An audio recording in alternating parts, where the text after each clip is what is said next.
Bonjour. Bonjour. Et on espère que vous avez écouté déjà le premier épisode. Tout à fait. Espère que vous allez bien, vous êtes bien installés et que vous êtes prêts à écouter ce deuxième épisode des Aventures de la Princesse. Je précise dès maintenant qu'on enregistre ce deuxième épisode avant la diffusion du premier. Tout à fait. Donc si on a un milliard de retours négatifs, techniques ou je ne sais, pour nous dire « Ah, vous avez pas fait ci comme ça !» Le son, il est pas bon. Voilà. En fait, là, actuellement, on vous a pas encore entendu ou lu. Voilà, nous vivons dans une ignorance béate. Exactement. Mais en même temps, ça veut dire que s'il y a plein de retours négatifs, ça veut dire qu'il y a des retours. C'est ça. Et c'est pas plus mal. Pas plus mal, parce qu'on aura besoin de force après cet épisode, Oui. puisque on peut l'annoncer dès maintenant. C'est un épisode qui va être compliqué. Tout à fait. Beaucoup de films assez difficiles. On va avoir l'occasion d'en parler. Mais voilà, globalement, un épisode sous le signe des erreurs de jeunesse, visiblement. On en parlera, on va en parler plus en détail. Exactement, on va parler de 5 longs métrages, il me semble, donc on a regardé ces derniers jours, qu'on a regardé sur une durée peut-être un peu trop longue, donc parfois nos souvenirs ne sont pas les plus frais, mais on va essayer de faire au mieux pour vous transmettre ces films. On est toujours, je ne l'ai pas dit, sur la filmographie complète de Denis Lavant. On s'était arrêté sur... je ne sais plus sur quel film on s'était arrêté. Sur Mona et moi. On s'était arrêté sur Mona et moi, qui Ça. n'était pas forcément le meilleur film de conclusion.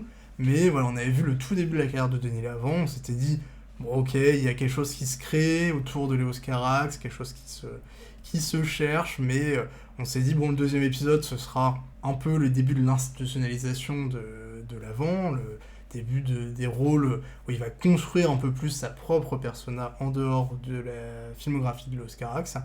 Et effectivement, c'est une carrière qui commence sur des bases particulières, comme on va le voir. Tout à fait. Sur une position dans la cinématographie française un petit peu très marginale, en fait. Avant de commencer le premier film, il y avait une chose quand même qu'on a découvert et qu'il fallait commenter, puisque vous allez le voir, la galaxie de Denis Lavant au début de sa carrière est un petit monde où on va recroiser beaucoup les mêmes personnes de film en film, les amis d'eux, les frères d'eux, la famille d'eux. Les contacts, le réseau. Exactement. Et en parlant de famille, on a découvert que, du coup, le fils de Patrick Grandperret, le réalisateur de Mona et moi, Léo Grandperret, est un scénariste et réalisateur plutôt dans le monde de la comédie. Il travaille entre autres chez Canal+, et qui travaille sur la chaîne de McFly et Carlito. Oui, tout à fait. Voilà, donc on a trouvé un lien entre Denis Lavant et McFly et Carlito. Et ça, c'est merveilleux.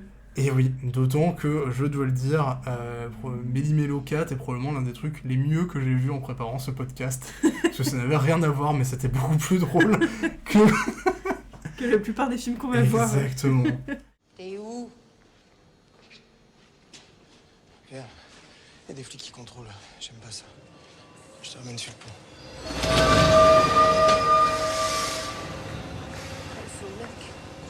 Pas le feu au lac. Donc, on va commencer tout de suite avec le premier film de cet épisode 2, qui est donc un film de Léos Carax, mais la fin, on va en parler, c'est le film qui marque la fin finalement du tout début de la carrière, de la naissance de la carrière de Denis Lavant, et de cette première collaboration Lavant-Carax.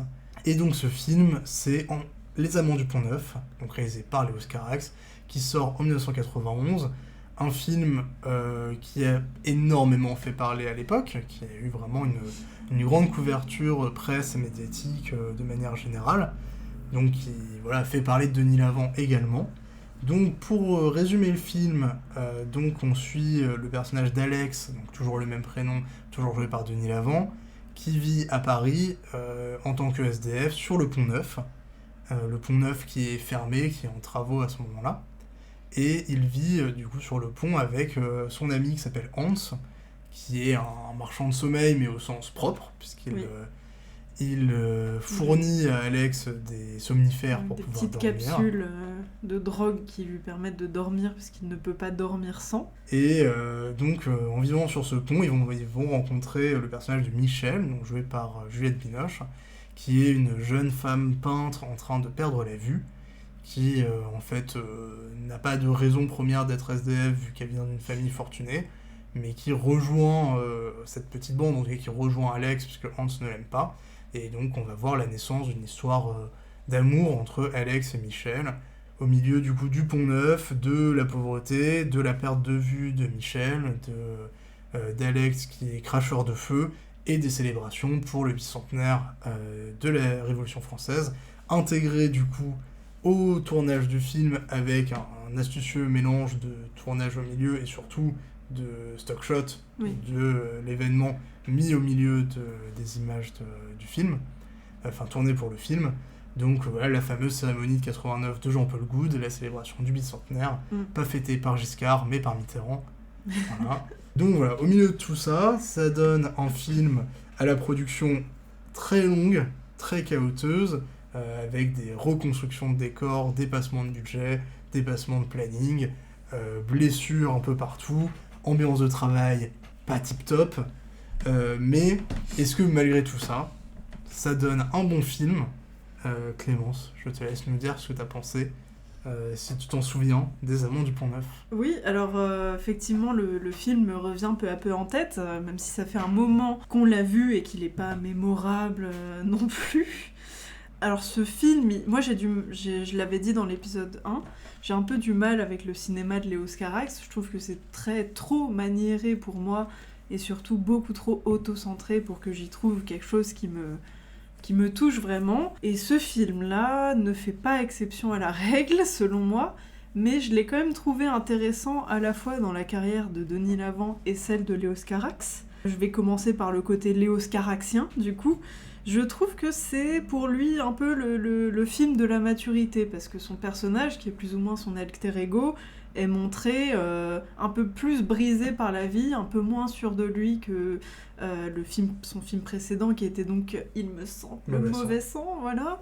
Et surtout moins blessé et moins, comment dire, pas moins blessé, mais moins torturé, arrogant et artiste torturé, on va dire, que dans Boy Meets Girl. Tout à fait, j'ai du mal avec ce titre.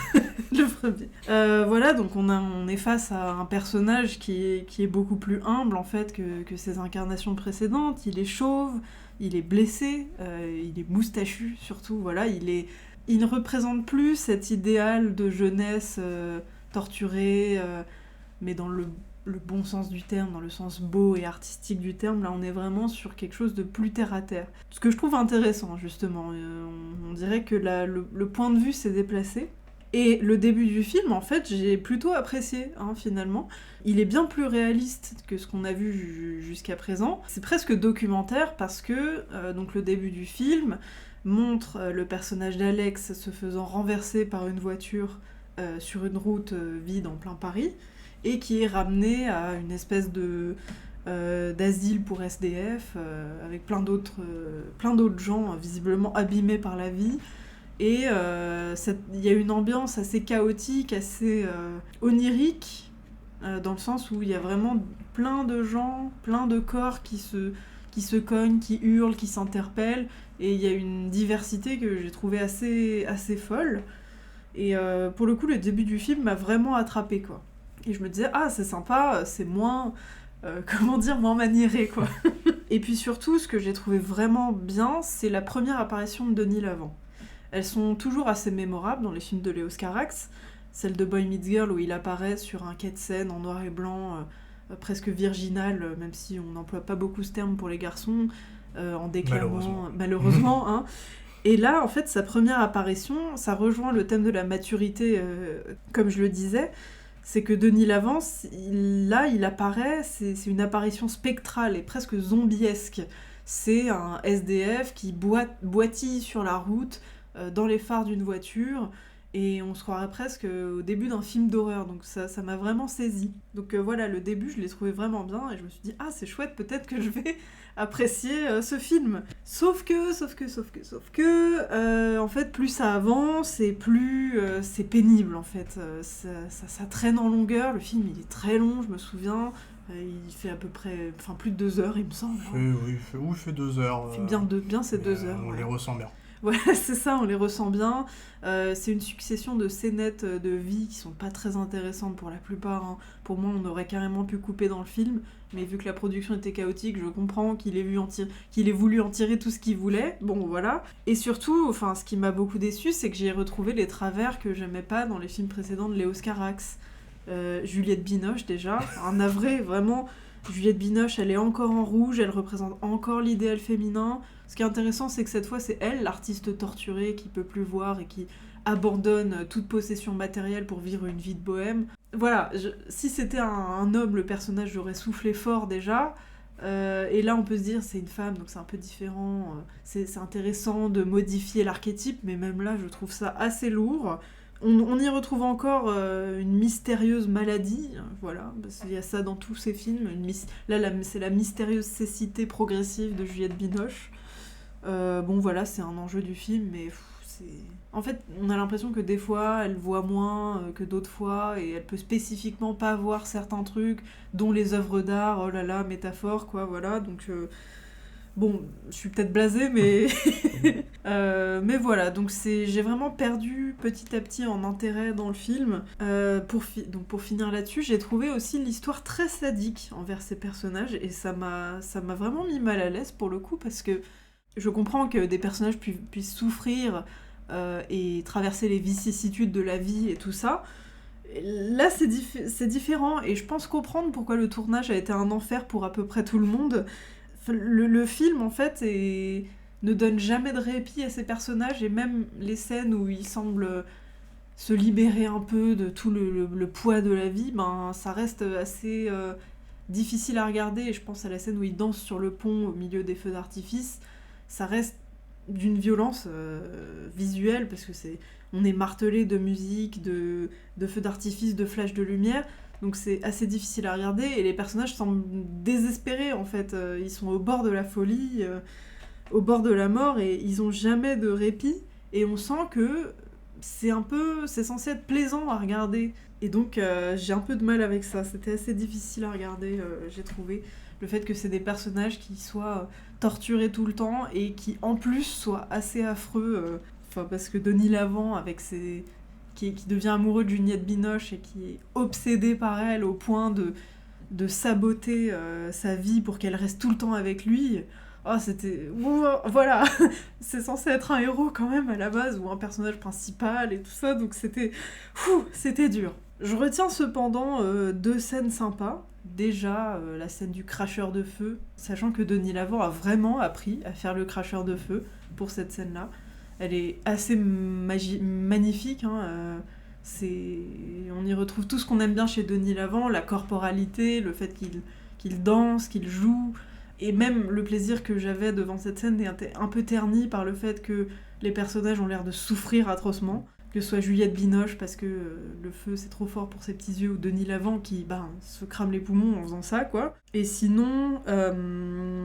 Oui, j'ai noté la scène du métro quand il fait des acrobaties, mais bon, je suis obligée de me rendre compte que je m'en souviens pas tant que ça, donc c'est qu'elle était pas si mémorable. Je me souviens pas du tout. Et malgré tout, la scène sur le pont avec les feux d'artifice, elle est assez dingue, même si toujours ternie par cette impression que les personnages souffrent en permanence, et que c'est ça qui rend le film bien.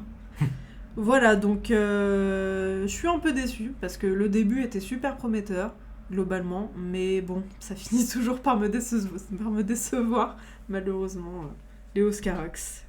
Et toi, Donna, qu'est-ce que tu as à en dire ? Moi, je suis surpris de t'entendre dire quand même du positif, en tout cas du début, oui. de parler d'une déception progressive ou d'un gâchage de quelque chose. Elle est arrivée vite, la déception, oui, quand même. Bien sûr, mais du coup, moi, on a pu en parler dans l'épisode précédent, mais j'ai un rapport un petit peu complexe au cinéma de Léos Carax. Un rapport amour-haine, voilà, à l'image du coup de Mauvais Sang que j'ai détesté un mois et demi avant qu'on enregistre le premier épisode, et que j'ai revu juste avant qu'on enregistre l'épisode, et que j'ai re-adoré une nouvelle fois, alors que j'avais adoré les fois où je l'avais vu avant. Enfin, donc, ça dépend des visionnages, ça dépend des fois. Les Amants du Pont-Neuf, j'en avais un souvenir, du coup j'avais déjà vu tous les films de Carax, j'en avais un souvenir assez inexistant. Un souvenir très flou, pas ultra négatif, mais j'avais pas vraiment réussi à rentrer dans quoi que ce soit du film, donc je me souvenais pas de grand chose, et donc là on l'a revu, et pour moi il y a rien. C'est-à-dire que... Ah oui, carrément. Ouais, pour moi, j'ai l'impression de voir un film effectivement chaotique, mais parce qu'il n'arrive pas à savoir ce qu'il veut faire. Un film qui se cherche constamment et qui ne propose rien. Alors, je suis allé lire quand même quelques textes d'époque. Donc le film n'a pas été très bien reçu dans l'ensemble, mais du coup, si on va dans la revue du cinéma, qui du coup recueillait plusieurs caraxiens très déterminés, il y avait une critique très positive du film à l'époque qui disait qu'on était devant vraiment l'apogée d'une déconstruction de la narration qui était l'équivalent pour Carax de Pierrot le Fou pour Godard, vraiment un mouvement cinématographique sans réellement de construction, de narration, d'évolution, de rapport entre les personnages. Moi je ne vois pas, Dieu sait que je suis pas un immense fan de Pierrot le Fou, je ne vois absolument pas dans Les Amants du Pont-Neuf une démarche réflexive cinématographique qui peut être celle de Pierrot le Fou. Vraiment, Pierrot le Fou, c'est un film déconstruit, mais qui est rempli de moments de construction, et de construction de sa déconstruction. C'est un film théorique, ça se voit. Les Amants du Pont-Neuf, c'est un film du chaos, ça se sent. Et c'est chiant. Vraiment, moi je passe un horrible moment parce qu'effectivement c'est long, ça n'avance pas. On a vraiment l'impression d'un film improvisé par bouts de séquences qui ont leur autonomie, comme ça peut être le cas dans Pierrot le Fou, mais ne construisent pas grand chose, c'est-à-dire ne construisent que l'image, c'est-à-dire que la séquence du pont avec les feux d'artifice du 14 juillet, il y a effectivement une autonomie de la séquence, comme de la séquence de la course dans Mauvais Sang, mais c'est vain. Et pourquoi c'est vain pour moi ? Parce que j'ai l'impression que pendant tout le film, effectivement, tu l'as dit, il veut aller vers une forme de réalisme, vers quelque chose de documentaire, de sombre, de corporel, réellement au sens épidermique du corporel. Et donc du coup, pour ça, il refuse, moi j'ai l'impression qu'il se refuse tout le lyrisme de ces deux premiers films, de vraiment de la forme, d'un truc qui effectivement, ce qu'on retrouve aussi chez un Godard des premiers films, de la reconstruction du film noir, de l'exploration des rues, tout ça. Mais à force de vouloir se refuser des choses, j'ai l'impression qu'il est mal à l'aise avec ce qui lui reste. C'est-à-dire que Godard, quand même, je n'aime pas son évolution de carrière, il est à l'aise avec ce qu'il veut faire. Bon, voilà, on en pense ce qu'on veut. Là, je le sens complètement mal à l'aise avec cette perte de sa construction cinématographique qui était sa patte, en fait, qui était vraiment ce truc très maniériste, très reconstruction, déconstruction des genres cinématographiques. Mais là, je le retrouve pas, et je trouve ça très paradoxal que, avec ce film où il enlève beaucoup de dialogues, il y a beaucoup moins de dialogues, et ils sont beaucoup moins écrits que dans les deux premiers films, j'ai l'impression qu'ils se regardent plus filmés, paradoxalement. Que les deux premiers, Boy Meets Girl, Mauvais Sang, effectivement, c'est très maniéré, c'est maniériste, c'est auteuriste, mais c'est construit. Là, j'ai l'impression qu'il se regarde filmé et qu'il a une telle confiance dans son propre cinéma, il se dit que, sans raconter, l'image, elle racontera déjà plein de choses. Il a confiance en ses acteurs, il a confiance... Mais en fait, il a trop de confiance par rapport au peu qu'il essaie de nous dire, et quand on a beaucoup de confiance dans un projet qui est ultra chaotique, qui est déconstruit, on fait des pauses de tournage, tout ça, au bout d'un moment, effectivement, il reste pas grand-chose. Il reste cette impression de se dire que ils sont sales parce que c'est cool, et puis voilà, on va explorer vraiment la saleté, les marginaux, mais pour pas grand-chose, pour un film très répétitif, où tout le monde passe son temps à chuchoter, ça m'a rendu fou. Oui. Où Denis Lavant a une moustache absolument atroce, ça m'a rendu fou. Il faut absolument qu'il... Heureusement il l'a fait, heureusement il ne reprendra plus cette moustache, c'est que pour ce film, mais c'est absolument terrible. Et pour moi il n'y a aucun rythme dans le film, j'ai l'impression qu'il ne sait pas ce qu'il fait, il s'est retrouvé avec une énorme matière à monter, mais que voilà, il ne construit pas grand chose. J'étais très gêné par le fait que Juliette Binoche soit beaucoup trop propre pour passer ses journées sur le Pont-Neuf, c'est-à-dire qu'il lui interdit de sortir, parce que visiblement le film n'a pas le projet de montrer d'autres endroits que le Pont-Neuf, quasiment. Donc on est quasiment isolé sur ce pont, donc elle ne sort pas, c'est-à-dire qu'elle ne se lave pas, c'est-à-dire qu'elle ne se change pas, elle est toujours quand même vachement propre. Pour quelqu'un qui vit sur le Pont-Neuf, c'est un vrai problème. Et pour moi c'est une épreuve à regarder. Le film par sa longueur, quoi, par son manque d'enjeu, son manque de proposition. Vraiment, je vois juste une surface plane avec quelques idées de séquences, mais qui n'apportent rien de nouveau. Donc, ouais, pour moi, c'était vraiment dur à revoir. Je trouve vraiment que c'est le... Non, j'allais dire le moment film de Carax, mais non, malheureusement. Non. Clairement pas, il fera tellement pire après. Voilà, la seule, pour conclure quand même sur quelque chose que j'aime bien, il y a une idée que je trouve belle et un moment où j'ai l'impression qu'il est... Voilà, dans les pistes de narration du film ou d'idées du film, il y a cette question de la perte de la vue. Le film de temps en temps réexplore sur qu'est-ce que ça dit, et effectivement, je suis d'accord avec toi, souvent c'est assez maladroit, comme la scène du musée. Mais il y a un moment où je trouve que ça amène une belle idée, une vraie idée. C'est au moment où, à la fin du film, elle commence vraiment à perdre de plus en plus la vue. Et du coup, je sais plus si c'est elle qui lui dit ou lui qui dit, mais en gros, l'idée c'est que il doit sourire à fond. Il doit vivre à fond, il doit être heureux à fond.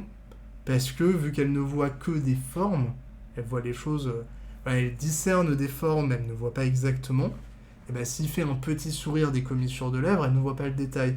Donc pour qu'elle voit, pour qu'elle ressente qu'il sourit, que l'homme en face d'elle lui fait un sourire, il faut que son sourire soit le plus grand possible. Et donc il tire de ça cette idée qu'il faut que le bonheur soit le plus grand possible.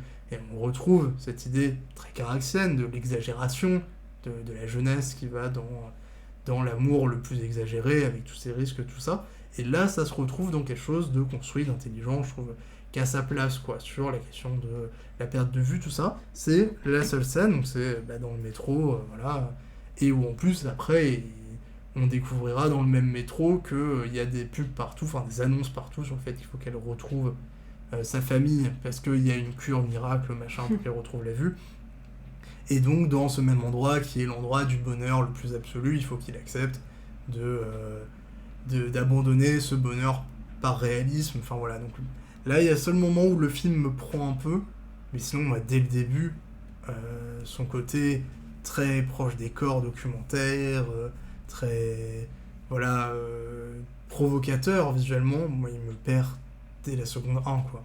Vraiment, je suis pas pris dans le film. Donc, voilà.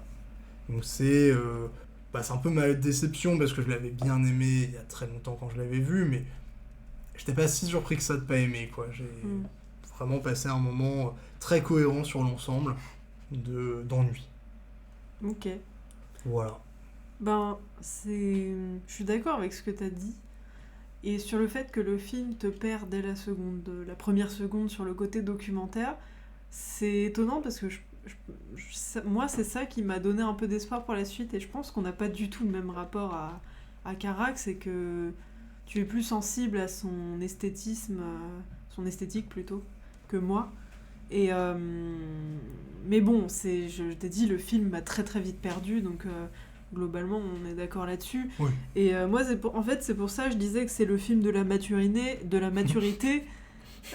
Pardon, c'est le film de la maturité. Je disais ça avec un petit peu d'ironie, parce que ce n'est pas en changeant l'apparence de ton personnage et en faisant un simili SDF que tu vas pouvoir changer ton regard et faire un film qui soit complètement différent, qui renverse les codes de la narration et tout ça. C'est juste de la surface, en fait.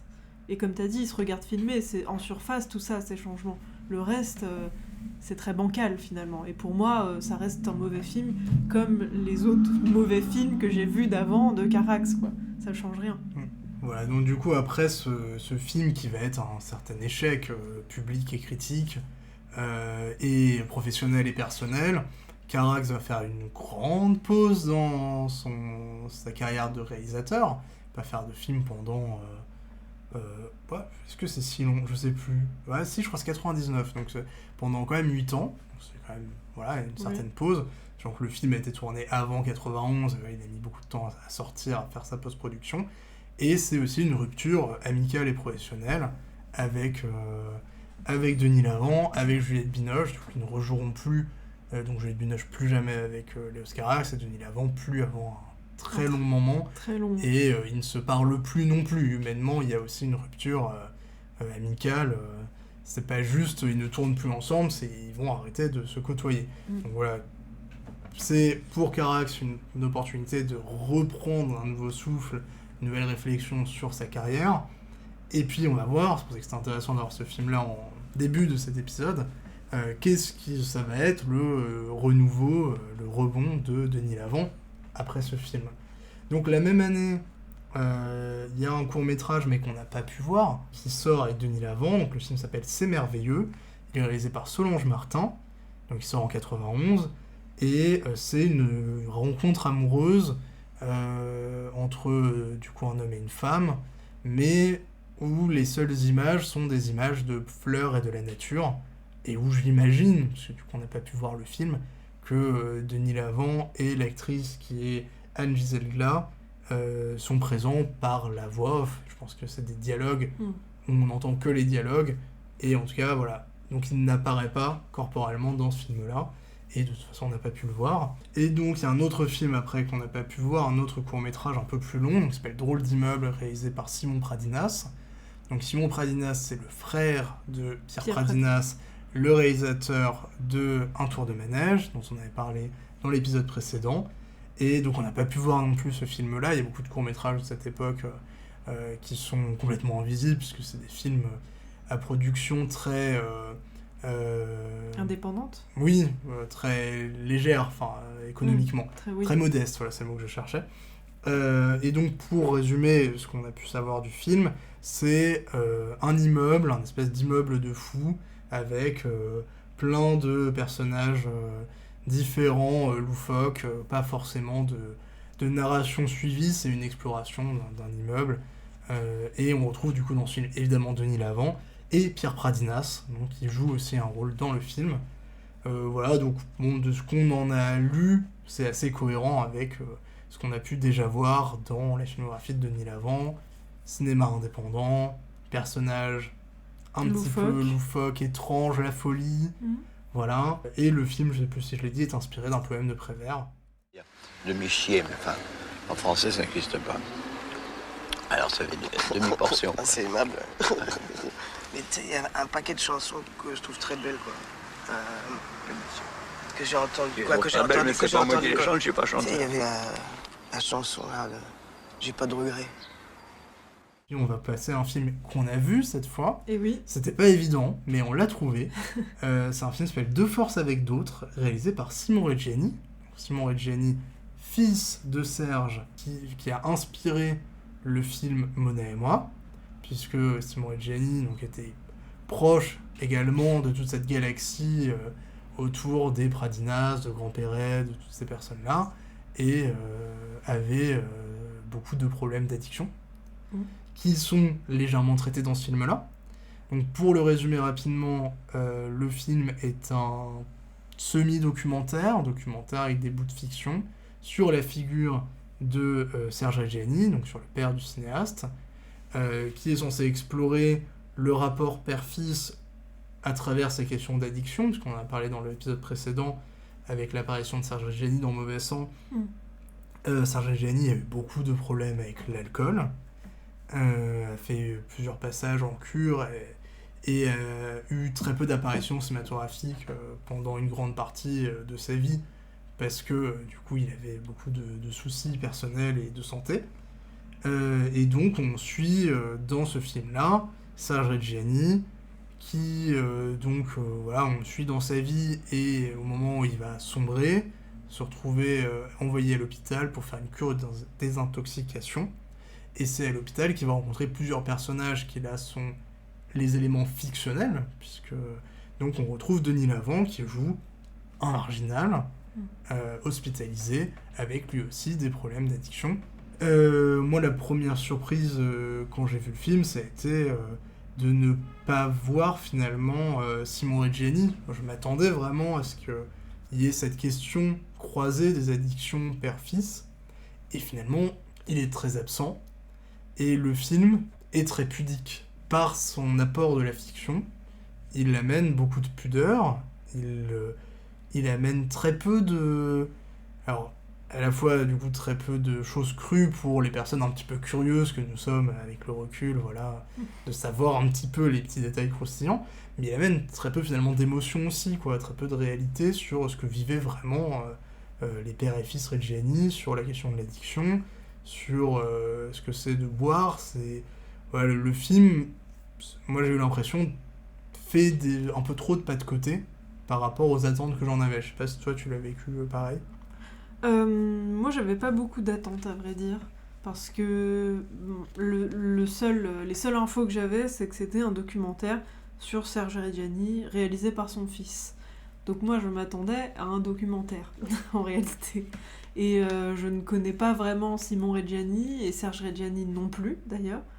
Donc j'avais vraiment aucune attente, à part celle du documentaire, donc. Et bon, voir un documentaire, un docu-fiction, ça m'a un peu déstabilisée, je dois dire. J'ai eu du mal à suivre l'histoire, ne connaissant pas, en fait, tout simplement, les problèmes d'addiction que père et fils rencontraient. Moi, j'étais pas au courant. Donc c'est intéressant pour... Moi, ma position, c'est quelqu'un qui ne connaît rien à tout ça, qui va regarder le film sans attente, sans connaissance préalable. Et en fait, sans ce bagage-là, que toi, tu as un peu plus que moi, on est perdu, en fait. Il y a une succession de scènes qui n'ont pas vraiment de sens. Oui, à un moment, il se retrouve à l'hôpital, mais c'est pas vraiment clair pourquoi, parce que, comme t'as dit, le film est très réservé, en fait, sur ce qu'il veut bien nous dire. Donc, voilà, c'était vraiment une espèce de voyage bizarre. Moi, j'ai rien compris, en fait, à vrai dire. Si, je me suis dit à un moment que c'était sympa d'entendre de l'italien, un peu, dans le film, voilà. Ça, c'était cool.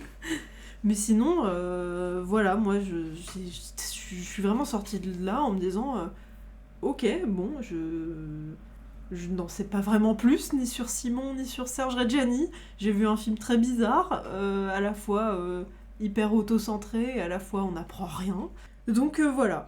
Et sur Denis Lavant, bon, bah, il joue un alcoolique en centre de désintox, quoi. Voilà, il est un peu paumé, un peu désaxé, mais comme les autres, quoi. Et je trouve que c'est un rôle qui pourrait être touchant dans un autre contexte, dans un contexte où on comprendrait quelque chose, où il y aurait une vraie histoire, et pas juste une espèce d'errance sans réellement de narration. C'était la mode, je pense, à l'époque, de casser la narration. Donc voilà, moi j'en pense pas grand-chose du film, à vrai dire. Ouais, bah, moi non plus, effectivement, il n'y a aucun personnage qui est introduit, il n'y a pas d'intrigue, il y a, voilà, tu l'as dit, on comprend, enfin, c'est jamais clair pourquoi il se retrouve à l'hôpital, c'est même jamais clair exactement, est-ce qu'on suit Serge Reggiani ou un personnage joué par Serge Reggiani, c'est jamais complètement évident, parce qu'on le voit quand même beaucoup plus peindre que chanter. Oui. Voilà, il n'y a qu'à la fin où il remonte sur scène et il y a une chanson de Serge Reggiani qui est le seul moment un peu beau du film. Oui. Mais sinon, on le voit aller en Italie, discuter avec des gens, mais on comprend pas. Bah, on comprend qu'il y a vaguement sa famille à un moment, mais ça s'arrête là. Ouais, on comprend pas les enjeux, et donc bah, c'est vrai que moi je ne comprends pas du tout la démarche en fait de Simon Reggiani. Je comprends pas pourquoi il a fait ce film-là. Voilà, il se retrouve avec un père qui a des soucis, il décide d'en faire un film. En même temps, il l'utilise pas pour faire des effets de style, il l'utilise pas pour raconter quelque chose de personnel.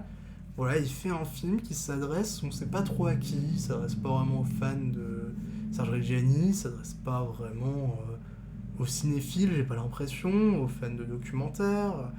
Voilà, c'est un objet dont on sait pas exactement à quel point il est un objet personnel, un objet de création artistique.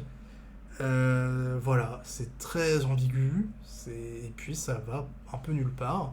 Et sur Denis Lavant, moi j'avoue que sa performance m'a pas du tout marqué. Je trouve qu'il est déjà, alors qu'il est encore jeune à ce moment-là, dans les débuts d'un peu de sa propre caricature, ou en tout cas de beaucoup de facilité. Pas de la caricature, parce que il est pas tant que ça dans le surjeu, il a pas tant que ça d'espace, mais dans beaucoup de facilité, c'est-à-dire carrément. Bon, j'ai l'impression de voir Denis Lavant faire du Denis Lavant. On est en 93, c'est un peu tôt. Oui. Voilà. C'est un peu tôt, et moi ça me gêne un peu quoi, de le voir. Juste, on met un marginal, voilà, puis le réalisateur qui a pas grand chose à lui offrir, et puis bah, il fait le café, effectivement, il marche bien. Hein. Tu mets Denis Lavant en marginal, bah, il te fait voilà, ce truc un peu ondulant, un peu paumé, sa voix rocailleuse, mais voilà, pas beaucoup plus que ça, et vraiment une incompréhension totale devant le projet général. Ouais, c'est ça, puis du coup, quand il y a des éléments d'intrigue dans le film, on se demande d'où ça sort. Genre à un moment, il divorce de son épouse, on comprend que c'est... Oui, si t'avais oublié. On comprend que c'est un peu difficile le divorce et tout ça, mais ça sort de nulle part, et je pense que c'est lié au problème d'addiction, et que ça devait pas être facile et tout, mais il y a rien qui a introduit. Surtout que tu l'as pas dit, c'est Simon et Jenny qui divorcent. Oui, donc pardon. Donc il est quasiment absent de tout son film, c'est ça. et puis d'un coup, on le voit lui. On le voit lui divorcer, discuter avec sa compagne. Oui, on voit, c'est pas si c'est c'est ça. une actrice ou sa vraie compagne. Ouais. Et... Il a sa fille aussi qui apparaît beaucoup dans le film. Et puis surtout, il se remet avec sa compagne plus tard et on comprend rien en fait, on comprend pas d'où ça sort. Et je pense que j'ai une petite théorie, peut-être qu'il avait vraiment envie d'en dire le moins possible sur sa vie personnelle parce que c'était difficile, mais dans ce cas-là, faut pas faire un docu-fiction sur les problèmes personnels de tonton. Oui. Enfin, ça n'a aucun sens, quoi. Fallait pas faire le film de base, en fait. Bah oui, c'est pour ça. ne rien en faire. Oui, ou à la limite, tu fais un pur documentaire où tu t'effaces un peu. En étant le fils de la personne au centre du documentaire, c'est compliqué, mais ça peut se faire, en vrai. Et là, je pense que le projet de base, il est pas bon, quoi. Il y a un problème, quoi. En tout cas, je le comprends pas. Ouais, pareil. Peut-être qu'il nous manque d'éléments, mais en fait, oui. Le film étant très obscur, très peu vu, il y a très peu de sources et très peu d'éléments. Bon, on n'a pas grand-chose de contexte pour comprendre, mais en tout cas, le film en lui-même, c'est un objet assez incompréhensible. Ouais, tout à fait. Donc pour la suite, donc là, vous l'avez vu, voilà, on l'a dit, c'est un épisode qui va pas être le plus fun. C'est pas un rassurez-vous, la suite est pire. En tout cas, le pire est à venir. Voilà, le mieux est à venir aussi, mais le pire est à venir. Ouais. On passe très vite sur un autre court-métrage qu'on n'a pas pu voir en entier malheureusement. C'est un film qui s'appelle Fuis la nuit de Patrick Bruni, qui donc est un film très peu narratif, avec juste Denis Lavant en boxeur seul dans une grande ville, un petit peu Jean-Pierre Geneyen, un petit peu une espèce de Paris étrange des faubourgs, un petit peu la Cité des enfants perdus. Et du coup, Denis Lavant, un boxeur solitaire, dans un noir et blanc, parce que pour le coup, on a pu voir là des images, des photogrammes et des extraits vidéo du film. Environ 30 secondes. Voilà, un noir et blanc sublime. Oui, ouais. Voilà, j'ai plus le nom je crois que c'est Gilas, le chef opérateur, qui a pas forcément fait 1 milliard de trucs en plus, mais chef opérateur du cinéma indépendant français. Et ouais, le film a l'air d'être une vraie proposition plastique. Sur les 30 secondes, en tout cas, c'est vraiment très beau, quoi. Il y a vraiment une mise en scène très dramatique, un noir et blanc vraiment sublime. Et effectivement, Denis Lavant qui est encore un petit peu dans son personnage de brut de décoffrage, un peu, voilà, mais après le film dure 20 minutes, on l'a pas vu en entier, donc voilà. Mais c'est dommage, quoi, du coup. J'adorais le voir, puis je pense que là, pour le coup, c'est pas vraiment un personnage, c'est vraiment Denis Lavant, le corps au service d'un objet plastique. C'est Denis Lavant le théâtreux, quoi, Denis Lavant le circassien. Oui, c'est ça. Et c'est vrai qu'on a vu plusieurs films là dans les derniers qui explorent plus Denis Lavant, le personnage cinématographique en train de se construire, un peu le second rôle facile d'un certain cinéma indépendant français. Moi je suis pas contre voir ce Denis Lavant, qu'on reverra évidemment, mais ce Denis Lavant de propositions cinématographiques pleines. Ouais, et là, ça a vraiment l'air d'être ça. Donc si vous avez le film chez vous, quelque part, si vous connaissez les gens qui l'ont fait, s'il y a moyen de le voir, n'hésitez pas à nous contacter, parce que réellement, là, je pense qu'on passe à côté d'un objet intéressant dans la carrière de Denis Lavant. Rien ne résiste à Maître Max. Il est doué d'une force supérieure que personne n'explique. Qu'espérez-vous en jouant quand on va gagner? Promettez-moi que vous ferez tout pour le vaincre. Donc je continue avec un film, cette fois qu'on a vu, un long métrage, un film très surprenant, très original au milieu en tout cas de la filmographie de Denis Lavant, un film qu'on n'attendait pas. Qui dénote complètement. Qui s'appelle La partie d'échecs, réalisé par Yves Anchard. Je sais pas comment dire, Anchard, j'imagine. Oui. Réalisateur, il me semble, suisse. Réalisateur assez rare, assez discret, mais de plusieurs films, qui fait encore des films aujourd'hui. Le film sort en 1994, inspiré du travail de Nabokov. Et autour de la question, donc c'est un film historique, incroyable, français, avec Denis Lavant, avec Pierre Richard et Catherine Deneuve. Donc un trio qu'on n'attendait absolument pas au milieu de tous les films qu'on voit actuellement. Donc pour résumer un petit peu l'histoire, Pierre Richard, donc, il joue un religieux qui recueille un orphelin qui s'apprêtait à se suicider et qui va devenir son maître, son formateur. Et il se trouve que cet orphelin, ce garçon, a un talent divin, inné, improbable pour les échecs. Mais vraiment au point de pouvoir battre n'importe qui avant même d'avoir appris les règles. C'est pour ça que je dis un talent vraiment divin. Et donc il le prend sous son aile, cet enfant grandit, devient Denis Lavant du coup, et devient l'un des joueurs d'échecs les plus forts du monde, et on passe de pouvoir détrôner le champion du monde. Et donc il va pouvoir rencontrer ce champion du monde à l'occasion d'un mini-tournoi organisé par Catherine Deneuve, qui met en jeu comme résultat pour le gagnant du tournoi la main de sa fille. Voilà. Et donc du coup vont s'affronter Denis Lavant et je sais plus l'acteur, mais c'est en anglais. Voilà, qui joue un personnage qui a réellement existé d'ailleurs, qui était le véritable champion du monde des échecs à l'époque. Mais je sais plus quelle époque, je crois qu'on est au 18e. Ça y ressemble, ouais, je pense que c'est ça. Ouais, c'est ça. Et voilà, et donc on va suivre ces personnages avec un Denis Lavant très dans l'énergie en termes de jeu, qui joue vraiment un personnage un petit peu, voilà, avec un pouvoir divin sur les échecs, mais un pouvoir social très limité, avec des poussées d'énergie et de crise assez étranges, et en même temps, il n'est pas dans, là, ce qu'on pourrait attendre avec ma description, une espèce de caricature de l'autisme. C'est pas vraiment ça, c'est plus une espèce de folie étrange mal contrôlée. Est-ce que tu veux dire quelques mots ? Oui, avec plaisir. Alors, c'est l'un des films les plus digestes qu'on a vu pour cet épisode, déjà, ça vaut la peine de le dire. Je veux dire, tout d'abord, je trouve pas que ce soit un chef-d'œuvre absolu non plus, voilà. Il y a quelques trucs qui m'ont dérangé. Néanmoins, je le trouve très intéressant. Déjà parce que, il y a beaucoup de références assez classiques dans ce film qui moi, me parlent. Au tout début, l'un des premiers plans du film, c'est une référence au Voyageur contemplant une mer de nuages de Caspar Friedrich, le peintre romantique. Donc ça m'a beaucoup... ça m'a parlé, voilà. Donc l'esthétique du film, je la trouve assez belle. Les costumes, c'est la peine de le dire, les costumes sont assez réussis. Pour l'époque, on y croit, il n'y a pas vraiment de costumes modernes et tout ça. Moi, si on chipote, on pourrait dire que l'un des personnages féminins du film, qui est une domestique qui quitte son maître pour se joindre au voyage de Pierre Richard et Denis Lavant, elle a jamais les cheveux couverts. Alors que normalement, quand t'es une femme, surtout une domestique à cette époque, tu te couvres les cheveux, nom de Dieu. Voilà. Mais bon, à part ça, voilà, c'est assez sympa. C'est très joli, c'est très théâtral, il y a des grands décors, des beaux décors, on est entre nature et grands châteaux bourgeois en fait, et il y a vraiment une dichotomie intéressante qui se joue là.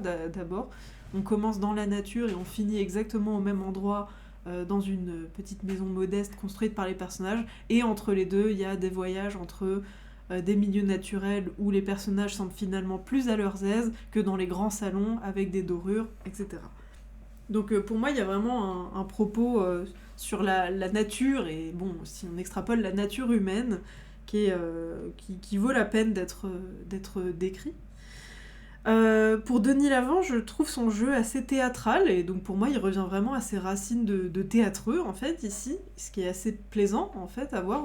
On sent vraiment qu'il se lâche dans le verbe, dans la grandiloquence, les mouvements, tout ça, donc c'est assez rafraîchissant. On pourrait penser que c'est à contre-emploi parce qu'il y a moins de corporalité, mais en réalité, c'est vraiment dans le théâtre et le jeu théâtral qui s'affirme, Denis Lavant, hein, donc c'est plutôt pas mal. Que dire sur le film ? Alors déjà, je trouve que le personnage principal, joué par Denis Lavant, comme t'as dit, c'est une espèce de fou très fantasque, un peu autiste, hein, selon moi quand même, parce qu'il est complètement inadapté socialement, oui. Mais en même temps il a été élevé tout seul par un prêtre, donc...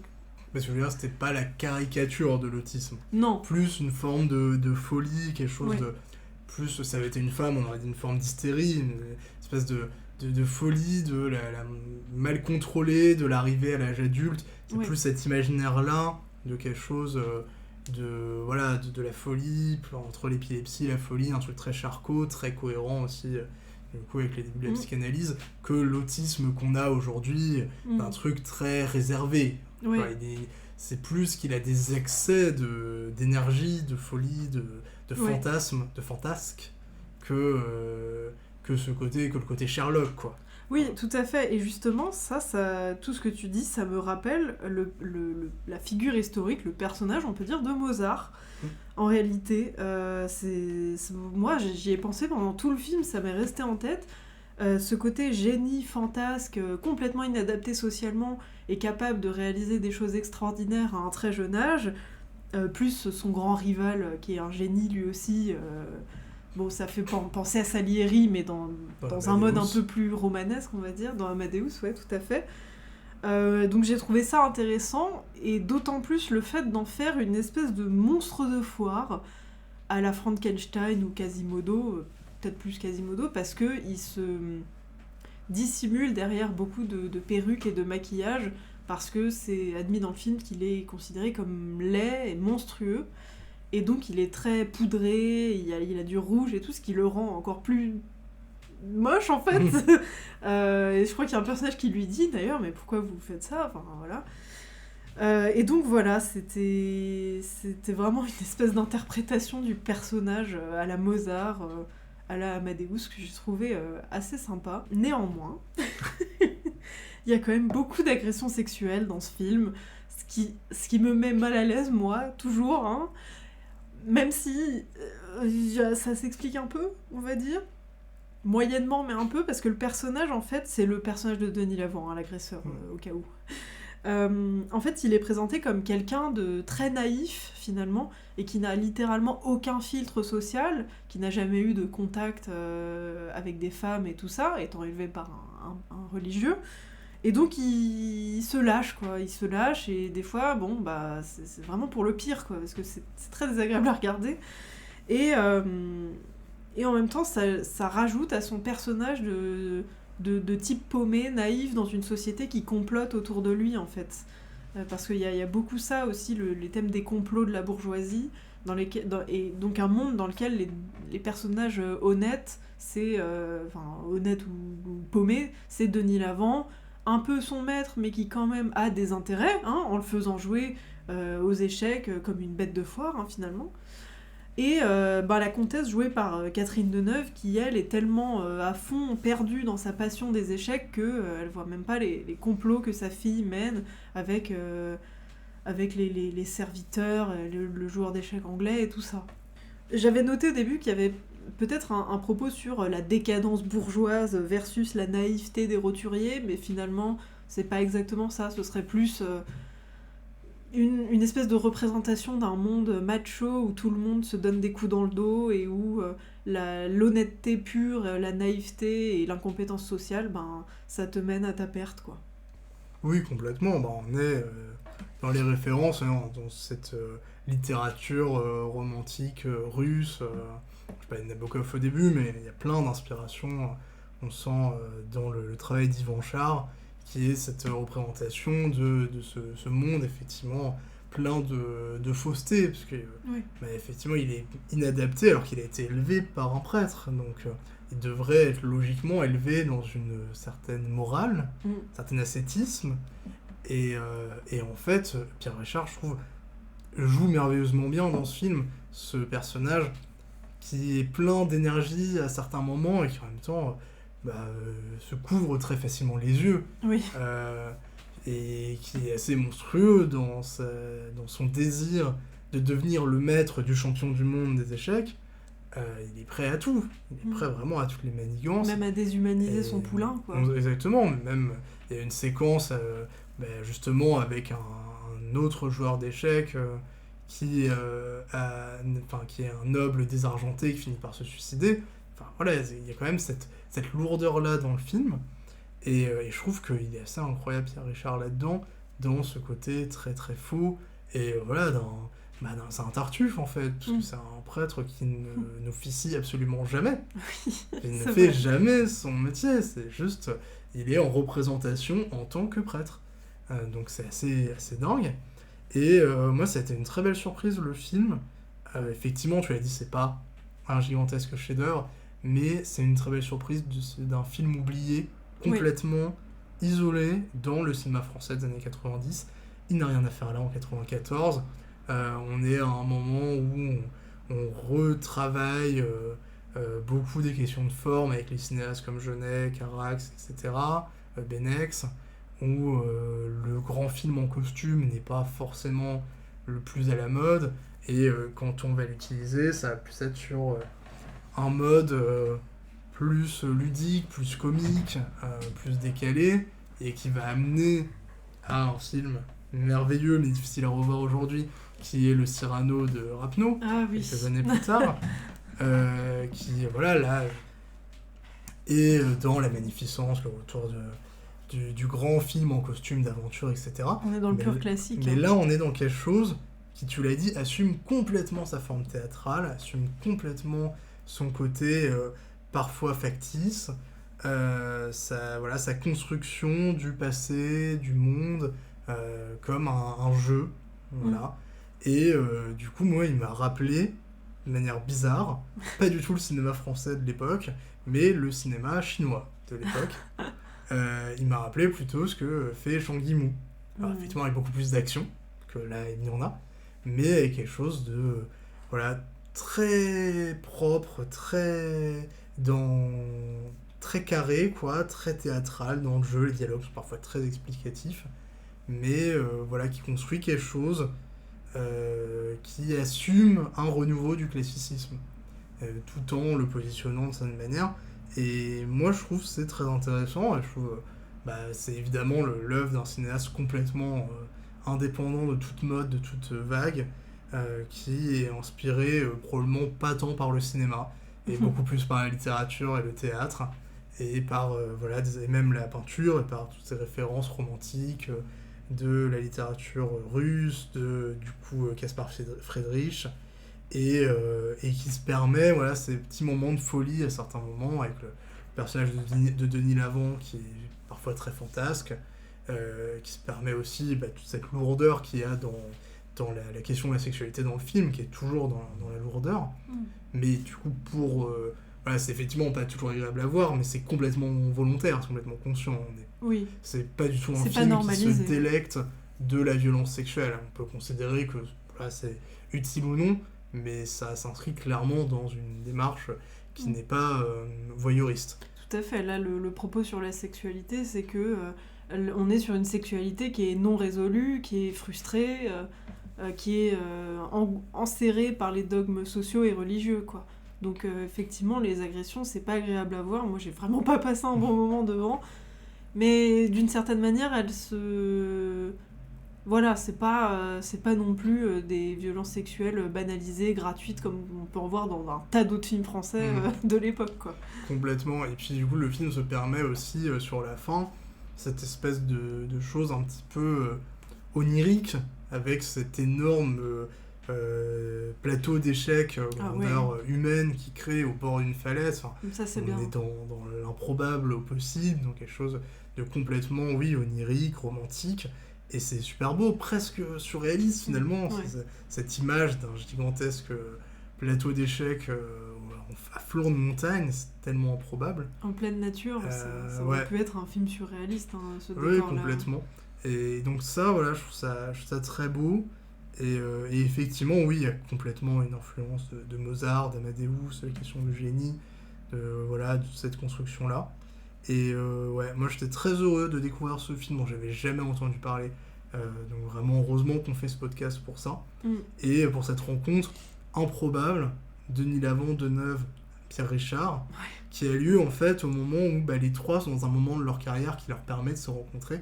Et ça marche super bien, quoi. En fait, Catherine Deneuve, dans les années 90, c'est vraiment... elle a toujours une carrière très auteuriste, évidemment, mais elle est vraiment à ce moment-là dans une série de films très très peu grand public, en jouant chez Raoul Ruiz notamment, un peu plus grand public chez Téchiné, mais bon, voilà, elle est vraiment dans un moment de sa carrière où elle explore du cinéma d'auteur pour des grands auteurs, parfois assez abrupts, et Pierre Richard aussi, c'est le moment où il tournera juste après j'ai jamais le titre ni la réalisatrice de ce film franco-géorgien où il joue un cuisinier. Voilà, les recettes de je ne sais pas qui. Mais bon, vous voyez probablement, si vous le connaissez, vous voyez de quel film je parle, qui est vraiment son espèce de grand film d'auteur historique. Et donc il est dans cette exploration-là. Et Denis Lavant, il est dans cette position... oui, c'est ça, les 1001 recettes du cuisinier amoureux de... c'est pas Lana Gogoberic, si je dis pas de bêtises. Si, non, attends. Non, si. Nana Georgiadze. Ah, j'ai confondu. C'est Nana Georgiadze. Voilà, c'est une géorgienne, donc, film improbable pour Pierre Richard.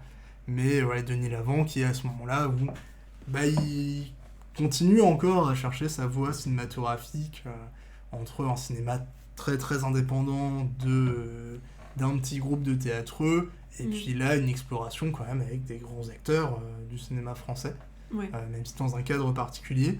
Et donc pour moi ce film est un objet hors du temps.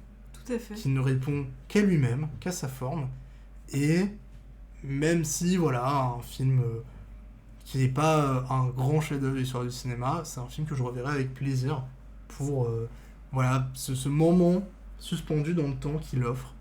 Donc je suis très content de l'avoir découvert. Ça donne envie de découvrir d'autres films de Yvan Char aussi. Et qu'il en fasse d'autres. Et qu'il en fasse d'autres. Mais surtout, c'est...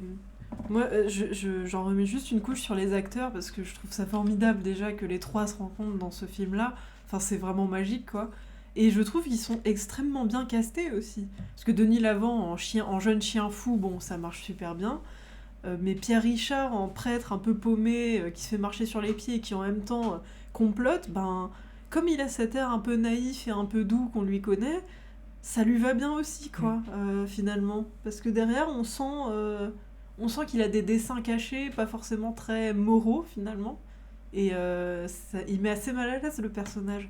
Complètement. Et Catherine Deneuve, pareil, en fait, c'est un personnage qui est vraiment à double tranchant, je dirais, qui joue les grandes... je crois que c'est une comtesse ou une marquise, mais une grande noble très bien habillée dans des beaux costumes, qui a l'air droite et dure comme ça, mais qui en fait est vraiment est adepte de spiritisme, qui construit une salle dédiée aux échecs dans son grand palais, qui organise des tournois d'échecs, qui dépense sa fortune pour ça. Donc on a vraiment des personnages ambivalents, et le seul qui est vraiment vrai, finalement, c'est Denis Lavant, quoi, qui est dans sa folie constante. Et puis c'est un peu une drama queen dans ce film-là aussi, qui se jette dans les escaliers, qui disparaît dans la forêt, qui menace de se suicider et tout ça. C'est assez sympa comme film. Donc s'il y a un film de cet épisode qu'on pourrait vous recommander, c'est celui-là, La partie d'échecs. Complètement. Et donc maintenant, on va partir sur des films qu'on ne vous recommande absolument pas. Ouf là. Avec le gros sujet très complexe de cet épisode. Je vais essayer de vous résumer l'objet avant qu'on en parle, parce que en fait, on ne pourra pas concrètement parler honnêtement du film sans son contexte. Tout à fait. C'est impossible de délier ce film de son contexte, de le comprendre sans son contexte. Donc ça va être pas agréable parce que c'est pas un joli contexte, et ça va être peut-être un poil long, j'essaye de faire court. Mais tu veux dire un truc juste avant ? Je veux juste mettre des trigger warnings pour les personnes qui ne sont pas à l'aise avec la maltraitance la maltraitance vénère envers les enfants et les personnes handicapées. Voilà, c'est dit. Vous pouvez passer ce film et arrêter l'épisode. De toute façon, on va mettre les timecodes, donc vous pouvez passer au suivant. Si vous voulez, concrètement, trailer warning, on va parler de pédophilie et pas dans les fictions. Exactement. On va parler de faits réels qui se sont vraiment passés, d'affaires judiciaires. Donc, voilà, un petit peu compliqué. Donc le film, maintenant qu'on a fait ce trailer warning, vous pouvez passer, le film s'appelle Visiblement Je vous aime. Il est réalisé par Jean-Michel Carré. Et il sort en 1995. Et donc, le personnage principal du film est joué par Denis Lavant. Une fois, on est vraiment sur un personnage principal. Et donc, il joue un criminel homophobe, puisqu'il est arrêté pour des guet-apens homophobes au début du film, multirécidiviste, qui est envoyé par un juge dans un lieu de vie ouvert, donc un centre d'accueil ouvert, en campagne, à Émargues, il me semble, dans le Gard, et dans lequel il y a à la fois donc, des personnes placées là par des autorités judiciaires pour des crimes ou parce qu'elles ne sont pas en capacité de s'occuper d'elles-mêmes, et des personnes qui sont du coup mises là en tant que patients, même si c'est un centre ouvert lié au mouvement de l'antipsychiatrie, donc, qui considère qu'ils n'ont pas à soigner les gens, en gros, pour le dire très rapidement.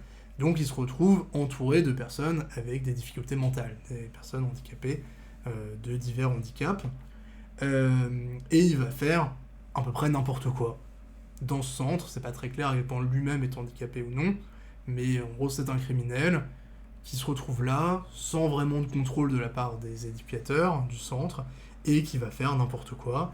Donc on est sur un petit truc en plus d'Artus dans la version la plus malaisante possible, La plus hardcore. la plus hardcore, la plus terrible, c'est le Ouais. malaise absolu. Pourquoi c'est le malaise absolu? Il va falloir comprendre d'où naît ce film. Quelques éléments de Voilà, contexte. c'est un documentaire fiction, encore une fois, qui est tourné dans un vrai centre, un vrai lieu de vie ouvert, qui s'appelle le Centre du Choral, qui a été cofondé dans les années 70 par Claude Sigala. Et Claude Sigala joue son propre rôle dans le film adapté de son propre livre, qui s'appelle Aussi visiblement je vous aime, qui est un livre où il raconte son expérience. Et du coup, il participe grandement à l'écriture du film, au projet du film, qui est autour de son propre centre et de son propre, de ses propres idées. Donc c'est un centre lié au mouvement post-68 antipsychiatrique. On vit tous ensemble dans un lieu ouvert et les choses se passent beaucoup mieux en liberté que dans les hôpitaux psychiatriques qui enferment les malades. Le problème, c'est que très rapidement, il va y avoir beaucoup de choses qui vont mal se passer dans ce centre. Et donc, du coup, dès 77, il y a un premier problème, parce qu'un enfant est retrouvé mort, la tête...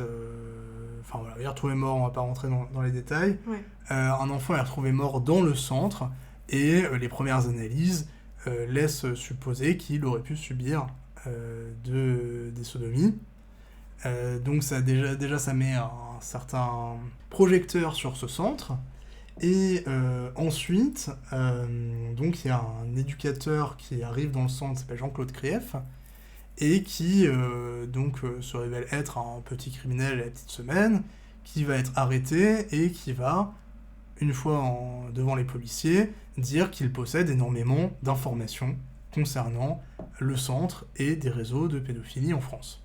Donc ça lance une première affaire du Choral, avec la police qui va commencer à interroger des gens, à arrêter des gens, et une affaire qui, dès le début, prend des ampleurs improbables, problématiques, complexes, avec beaucoup de médias qui essaient de s'emparer de l'affaire, et c'est à la fois une affaire qui concerne précisément ce centre et les gens qui y sont, mais qui va commencer à s'étendre autour de personnalités intellectuelles et politiques de manière plus ou moins logique, parce que Jean-Claude Krief, du coup, est un criminel, et il travaille avec son frère Michel Krief, qui est un informateur, merci, pour les renseignements généraux, pour les mouvements d'extrême gauche français. Donc en fait c'est un infiltré, et donc ces deux petits criminels qui sont déjà connus pour avoir fait des faux, donc faux et usage de faux, donc des faux documents, et pour avoir essayé de faire chanter Jack Lang en faisant croire qu'il possédait des éléments pouvant le discréditer et faire croire qu'il a participé à des mouvements pédophiles, ce qu'ils font à partir de faux documents. Donc déjà, c'est des gens qui mentent dès le début. Donc ça complique énormément cette affaire, qui explose. Plusieurs personnalités sont arrêtées puis libérées, dont Gabriel Maznef, le fameux, René Scherer, le frère d'Éric Romer, qui était à l'époque professeur. Et donc tous ces gens-là sont libérés. Donc c'est une affaire qui prend trop d'ampleur, mais par contre, il y a quand même une enquête dans le centre, et il y a des choses, donc toute l'affaire autour, elle est probablement exagérée, remplie de faux, de trucs, de problèmes médiatiques qui ont empiré, mais par contre, il y a une enquête dans le centre, et il y a des choses qui sont des faits, qui là, on peut tout à fait dire comme tel, même si donc, Claude Sigala, l'un des fondateurs du centre, dit qu'il y a un complot politique contre les mouvements libertaires, anarchistes, l'antipsychiatrie, les lieux de vie ouverts, etc. Mais donc ce qui est sûr, au milieu de tout ça, c'est que plusieurs membres du centre sont condamnés à de la prison, parfois ferme, que l'un des membres du centre avoue avoir donc eu des relations sexuelles avec des personnes dans le centre, mineurs ou personnes handicapées. Il précise également que c'était une pratique courante, selon lui, dans le centre, et que ça faisait partie d'une logique thérapeutique. Voilà. Et c'est leurs arguments. Bien problématique. Donc voilà, il y en a qui continuent à nier, il y en a d'autres qui y avouent. Donc voilà, ça pose les faits. Il y a plusieurs éléments qui sont confirmés de violences sexuelles. Il y a aussi le fait que le centre est complètement hors de contrôle, qu'il se passe énormément d'abus, que la liberté excessive sans contrôle pose beaucoup de problèmes, que par exemple, il y a une des personnes qui vit dans le centre qui viole et assassine une autre personne dans le centre, et Claude Sigala décide de réintégrer cet homme dans le centre, après les faits. Également, Sigala se défend en disant que c'est Jean-Claude Krief, celui qui a dénoncé l'affaire au départ, qui est un pédophile infiltré. Mais si c'est vrai, ça veut dire que il l'a laissé, parce qu'il ne l'a jamais dénoncé. Dans la logique de Sigala, anti-justice, du coup, quand bien même c'est pas lui, il admet ne jamais dénoncer personne, pardonner tous les faits. Et donc tous ces gens, ensuite, quand ils purgent leur peine de prison, reviennent dans le centre qu'ils ont cofondé, enfin pas tous, mais en tout cas Sigala y revient. Et le film est tourné plusieurs années après, une dizaine d'années après, et du coup il se présente sans le dire, c'est ça qui est terrible, mais il se présente sans le dire comme une défense, puisqu'il faut savoir qu'il y avait des comités de soutien et de défense au centre du choral, des comités qui recueillaient dans leurs membres beaucoup d'intellectuels de l'époque, Matzneff entre autres évidemment, mais Foucault, Deleuze, plusieurs personnes de Charlie Hebdo, etc., qui ont participé à ce soutien, avec toujours cet argumentaire qu'il y avait un complot contre les mouvements de gauche qui essaient de construire une vie alternative. Et donc le film s'inscrit complètement dans cet argumentaire-là. Donc au moment où le film est tourné, il n'y a plus d'enfants dans le centre, évidemment, la justice est passée par là, mais le centre existe toujours avec uniquement des personnes majeures handicapées, et du coup le film ne fait aucune mention de l'affaire directement, et en même temps est clairement dans cette logique une défense, puisque le film tourne autour de Sigala lui-même, qui participe à l'écriture, qui joue son propre rôle, donc on est vraiment dans un film plaidoyer, et dans lequel on retrouve beaucoup de gens de cette gauche française, cette gauche intellectuelle, qui a parfois eu des positions donc pas les meilleures, et donc le réalisateur Jean-Michel Carré lui-même, proche de Lionel Soucaz, cinéaste qui était dans tous ces mouvements militants, donc on est vraiment sur un cinéaste militant de gauche, et on retrouve dans le casting, outre Denis Lavant, Jean-Michel Galotte qui fondera plus tard Les Mutins de Tanger, et c'est Dominique Frot, qui est aussi une figure du théâtre intellectuel français, et qui rejouera dans un film absolument problématique des années après, comme quoi soit elle a vraiment pas de chance, soit quelque part ça lui a parlé, puisqu'elle est dans The Smell of Us de Larry Clark, dans lequel elle couche avec un mineur, et sinon, dans un tout autre genre, c'est aussi l'approviseur dans Soda, avec Kev Adams. Improbable voilà. ou non. Sacrée carrière. Voilà, j'essaie de condenser, mais pour comment on comprenne, donc, voilà, où se situe ce film.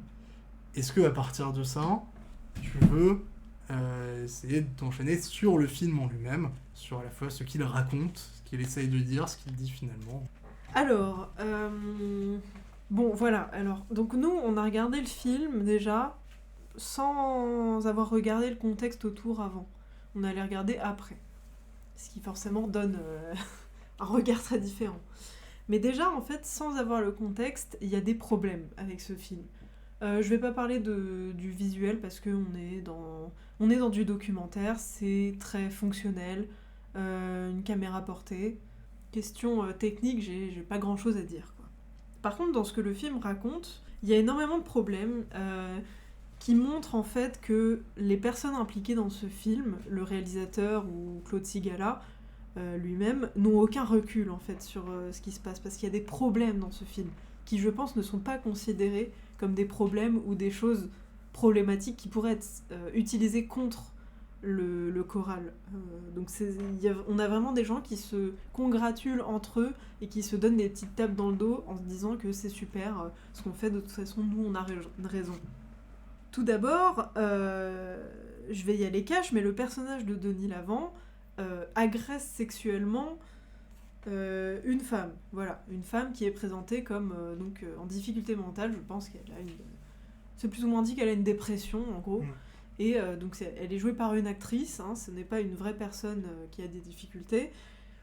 Et donc voilà, des agressions sexuelles, et elle passe le film après, cette pauvre dame, à éviter Denis Lavant, à avoir peur de lui, et à essayer de dire ce qui lui est arrivé sans réussir à le dire. Et notamment, elle essaie de se confier à Claude Sigala, le directeur du centre, qui lui dit « mais qu'est-ce que t'as ?» et qui finit par s'énerver contre elle, je crois. Et elle essaie de lui parler de Denis, donc Denis Lavant, le personnage, en lui disant « c'est Denis », et lui, plutôt que d'aller interroger Denis, ou de le mettre à l'écart, se dit « oh, non, il y a rien, il se passe rien, voilà ». Donc, déjà là, en sachant tout le contexte autour, c'est dinguerie de faire ça, je trouve. Le film est malsain avec les femmes de manière générale, hein. Le personnage de Denis Lavant, il est juste odieux d'un bout à l'autre, en fait, il apprend rien. Il n'y a même pas de propagande derrière, en fait, parce que dans un film comme ça, la logique voudrait qu'on montre Denis Lavant criminel ayant des problèmes, rentrant au choral et finissant par être un type super cool et tout ça. C'est pas le cas, il reste odieux d'un bout à l'autre, malgré les tentatives du film de le montrer comme un mec sympa. Et donc on touche vraiment à un problème, selon moi, des milieux libertaires de cette époque, post-68, c'est-à-dire une idéologie d'extrême gauche qui n'intègre pas les questions du féminisme, du consentement et des relations amoureuses et sexuelles entre hommes et femmes, en fait. Du handicap. Et du handicap, évidemment, bien sûr. On est vraiment sur un milieu libertaire exclusif, masculin, qui ne prend pas en compte des problèmes sociaux et politiques comme ça, et qui donc du coup ne peut pas avancer, selon moi. Et on est clairement, en fait, dans ce film, au cœur de ce problème-là. C'est pour ça que ça en fait un objet intéressant, mais que je ne conseillerais à personne de regarder. Pour rebondir un peu, si tu veux, je suis entièrement d'accord avec ce que tu dis. En fait, c'est assez fou comment le film est un énorme contre son camp. C'est-à-dire que c'est un film qui arrive après toute une affaire pour, du coup, défendre un mode de vie, et à aucun moment, en fait, on se dit que ça fonctionne dedans. C'est fou, ça montre à quel point ils sont aveuglés dans leur propre démarche, parce que le film nous montre constamment qu'il faut fermer ce centre, que rien ne marche, que voilà, il y a des scènes entières de Claude Sigala qui joue le confesseur, qui joue vraiment le côté paternaliste, genre viens, explique-moi, pour se mettre en scène, vraiment, donc c'est terrible déjà, c'est une malhonnêteté terrible, parce que on l'a dit, c'est semi-documentaire, donc il y a effectivement des vraies personnes handicapées qui participent au tournage, mais toutes les scènes où il se met en valeur, c'est avec des acteurs. Donc déjà, c'est d'une mauvaise foi absolument terrible. Et en plus, il est nul. Enfin, tout ce qu'il montre comme action est nul. C'est-à-dire déjà, le principe général, il les laisse totalement en liberté. Donc les gens, ils se barrent, ils en ont rien à faire. C'est-à-dire que voilà, y compris Denis Lavant, qui est pourtant mis là par la justice, donc qui est quand même un criminel, ils se barrent, ils s'en foutent, mais complètement. C'est-à-dire, il est parti, bon, il ira pas bien loin. Ok. Et en fait, effectivement, il est complètement nul, incapable de recevoir la parole de celle qui était victime, incapable de participer à quoi que ce soit, de proposer quoi que ce soit. Incapable de prendre soin de ses pensionnaires. C'est ça, il est vraiment mauvais tout du long, ce pauvre Sigala. C'est tout le temps le bordel, et puis après, on nous montre d'un coup l'arrivée de la police, parce qu'il y a une affaire, machin, de drogue, Voilà, ils essayent de pas complètement parler de la vraie affaire, mais en même temps ils en parlent, et on nous montre ça comme « Ah, c'est l'horrible moment, on est censé être contre la police », parce que ils arrivent et ils sont un peu violents avec les personnes handicapées, ils respectent rien, ils ferment le centre et tout. Mais en fait, on est d'accord avec eux. Pourtant, de base, on serait pas foncièrement les personnes les plus heureuses de voir débarquer la police dans un centre autogéré. Mais là, en fait, non, heureusement, il n'y a rien qui va. Et ce qui est fou, c'est que du coup, l'histoire vraie, c'est que ce gars-là fermait les yeux sur des violences sexuelles sur les personnes dans le centre. Et dans le film, c'est ça. Donc il ne se défend pas, il avoue, en fait. Parce que dans le film, c'est ça. C'est-à-dire que Denis Lavant commet des agressions sexuelles et tout le monde s'en fiche. Et le truc horrible, c'est que il a une évolution. Il a une évolution dans le film, qui est terrible, mais il a une évolution. Parce qu'il commence à être un peu plus calme, et il va commencer à draguer la serveuse d'un bar, et donc son évolution positive, elle est atroce, parce qu'elle passe par quoi ? Elle passe par le fait qu'il commence à avoir une relation de couple avec Dani, la serveuse du bar, qui est jouée par Vanessa Gage, qui a joué dans Kaamelott. Voilà. Et on est vraiment désolé qu'elle se retrouve là, parce qu'elle est toute jeune, et là pour le coup je pense que c'est vraiment pas un choix volontaire, c'est vraiment... Clairement. Il y avait un casting, elle a eu le rôle. Pauvre Vanessa Gage, donc, qui joue le côté l'arrivée vers la vie positive de Denis Lavant. Et donc cette vie positive, c'est de coucher avec une femme qui a 15 ans de moins et qui a donc 19 ans à ce moment-là, donc qui est vraiment une gamine. Déjà c'est terrible. Et ensuite, le premier moment où ils sont un peu proches l'un de l'autre, c'est un début de viol. Oui. Devant un autre pensionnaire du lieu. Donc déjà c'est terrible. Et pourquoi ce n'est qu'un début ? Parce qu'elle lui dit non, j'ai envie que ça se passe doucement. Donc déjà, ça veut dire que c'est aux femmes d'éduquer Denis Lavant. Et donc c'est montré comme positif, genre ok, il l'entend, et donc il y va plus doucement, machin, et donc c'est pas un viol, et donc tout va bien. Donc il a appris à appréhender les femmes. Parce que c'est la femme qui a fait toute son éducation sexuelle, parce que visiblement on nous montre que sa violence elle est innée, parce que c'est un homme et que c'est pas de sa faute, et que c'est aux femmes de faire l'effort de l'éduquer, et d'être sex positif en fait. Mais ce qui est terrible, ce que je veux dire, ce qui est terrible, c'est encore pire que ça. C'est que du coup ça veut dire que si il a violé la femme avant, c'est parce que c'est une handicapée non verbale. Ça on l'a pas dit. Oui. Mais elle ne parle pas. Elle n'arrive pas à parler. Très peu. Elle est non verbale. Donc ça veut dire qu'elle aurait juste eu à lui dire non, entre guillemets, ça aurait été bon. Donc c'est terrible parce qu'en fait du coup le film ne dit que les personnes handicapées, on n'a rien prévu, il ne prévoit rien pour les aider parce que en fait elle avait qu'à dire non, bah oui mais elle parle pas, bah oui bah tant pis pour elle du coup. Le film te dit ça finalement. Ouais. Donc c'est une horreur absolue, un énorme contre son camp terrible, et cinématographiquement le film est... Enfin, son projet, sa démarche est complètement nulle. C'est inintéressant. Pas du tout à sa mise en place du documentaire, de la fiction. Tout est malhonnête, tout est terrible, tout est moche. Franchement, un petit truc en plus, c'était un bien meilleur documentaire que ce film-là, et un bien meilleur film à tous les niveaux. Et non, c'est terrible à regarder. C'est terrible, d'autant plus qu'on voit vraiment des personnes en difficulté, handicapées mentales, qui ont l'air juste de souffrir pendant tout le film, et je pense que c'était comme ça la vie là-bas.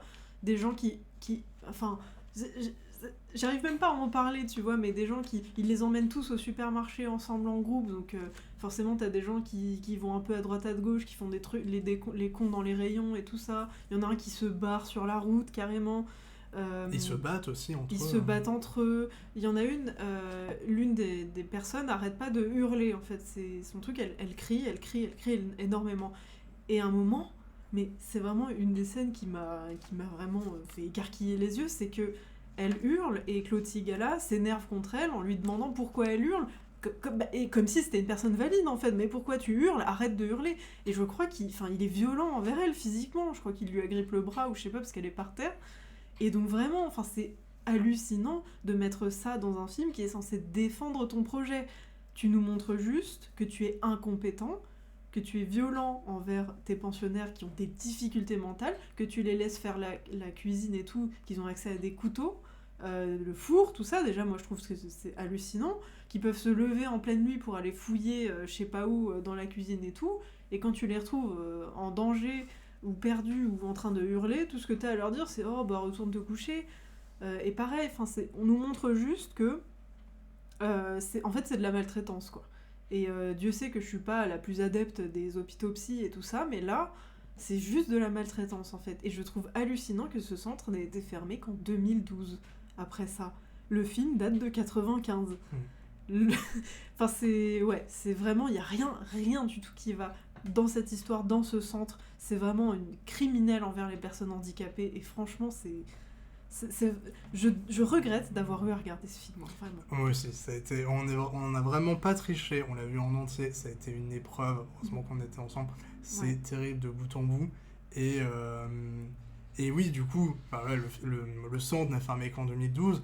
Autre chose qui est terrible, c'est que malgré tout ce qu'on vous raconte, et quand ce film démontre involontairement, mais très visuellement, qu'il faut fermer ce centre à tout prix, il y a parmi les rares personnes qui ont vu ce film à l'époque, il y avait des gens pour rentrer complètement dans le message des gens qui l'ont fait.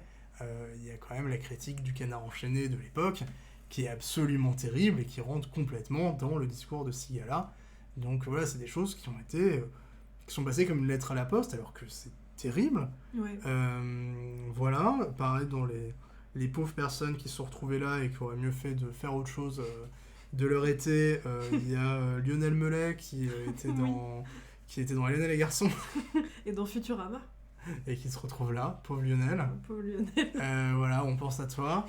Et puis voilà, donc heureusement, on peut se rassurer en disant que le centre a fini par fermer, mais finalement en 2012, c'est très tard, d'autant qu'il a continué à avoir une existence. Et donc aujourd'hui, à l'endroit où il y avait l'ancien centre, il y a un nouveau centre, visiblement de ce que j'ai pu en trouver beaucoup mieux. Ça s'appelle les Jardins de Marie. Et les personnes qui ont fondé ce centre ont dit que elles ont récupéré un endroit qui était complètement terrible, qui était absolument inadapté à quoi que ce soit, qui était vétuste, qui était problématique sanitairement, et que en termes de gestion financière et administrative, l'endroit était catastrophique. Donc voilà, ça a été reconstruit pour le mieux, mais apparemment en tout cas, mais en tout cas des nouvelles personnes, ça c'est sûr. Mais voilà, c'était assez connu, assez clair que tout ça était un désastre absolu, une mise en danger d'autrui, et malheureusement, voilà, malgré des condamnations, malgré un film qui le montre que c'est terrible, malgré voilà, plein d'autres témoignages, ce centre a survécu jusqu'en 2012. Et donc voilà, on peut être content de se dire que ça n'existe plus, mais voilà, il y a encore des gens qui sont imprégnés de toute cette logique-là. Le réalisateur du film est encore en vie, fait encore des films. Donc voilà, il y a un monde, on a ouvert une porte qu'on aurait mieux fait de ne pas ouvrir, mais qui malheureusement n'était pas complètement fermée quand on l'a ouverte. Ouais. Donc il fallait mettre le pied dedans. Est-ce qu'on en pense quelque chose de Denis Lavant qui se retrouve là-dedans ? Alors moi j'allais juste ajouter, pour rebondir sur ce que tu as dit très, très vite fait, que je pense que l'inaction autour de ce film, de ce centre et tout, a beaucoup à voir avec la perception qu'on a encore, peut-être, des personnes handicapées mentales, c'est-à-dire que on s'en fout, c'est pas un sujet, de toute façon c'est des débiles, voilà, donc on les laisse dans leur centre et ce n'est pas un sujet en fait. Et je trouve ça assez terrible parce que je pense que c'est ce validisme systémique en fait qui a fait que aucune des personnes vivant dans ce centre n'a obtenu réparation, je pense. Non. Voilà, tout simplement.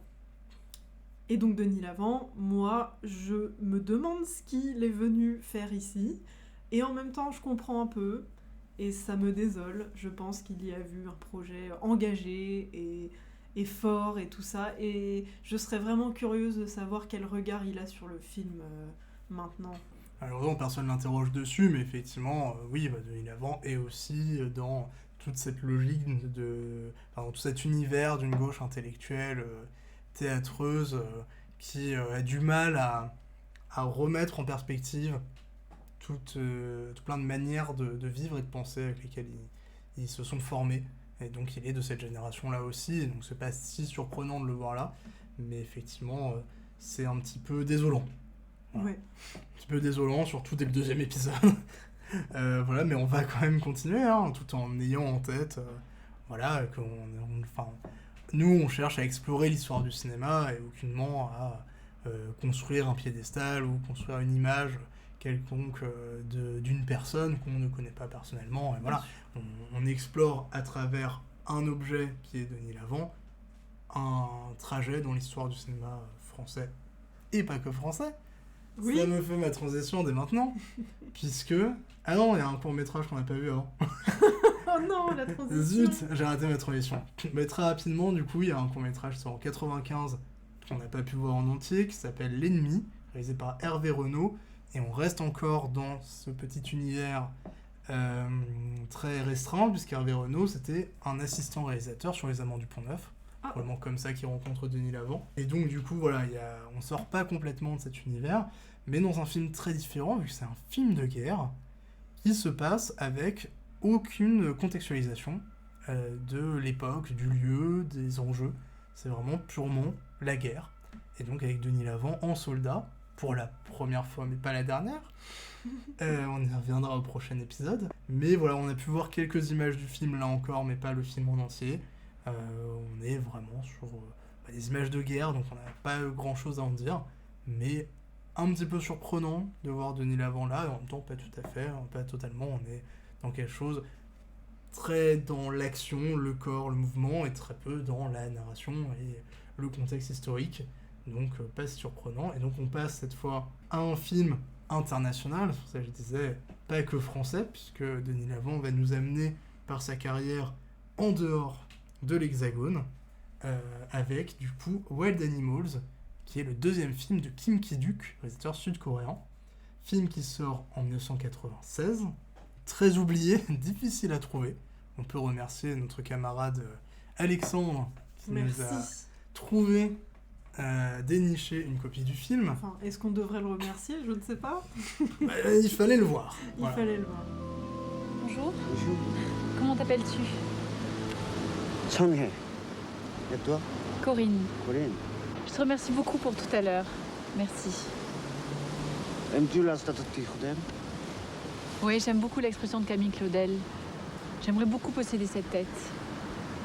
C'est comme un trésor français. Tu pas en prison. Mais oui, mais malgré cela, j'ai envie de la voir.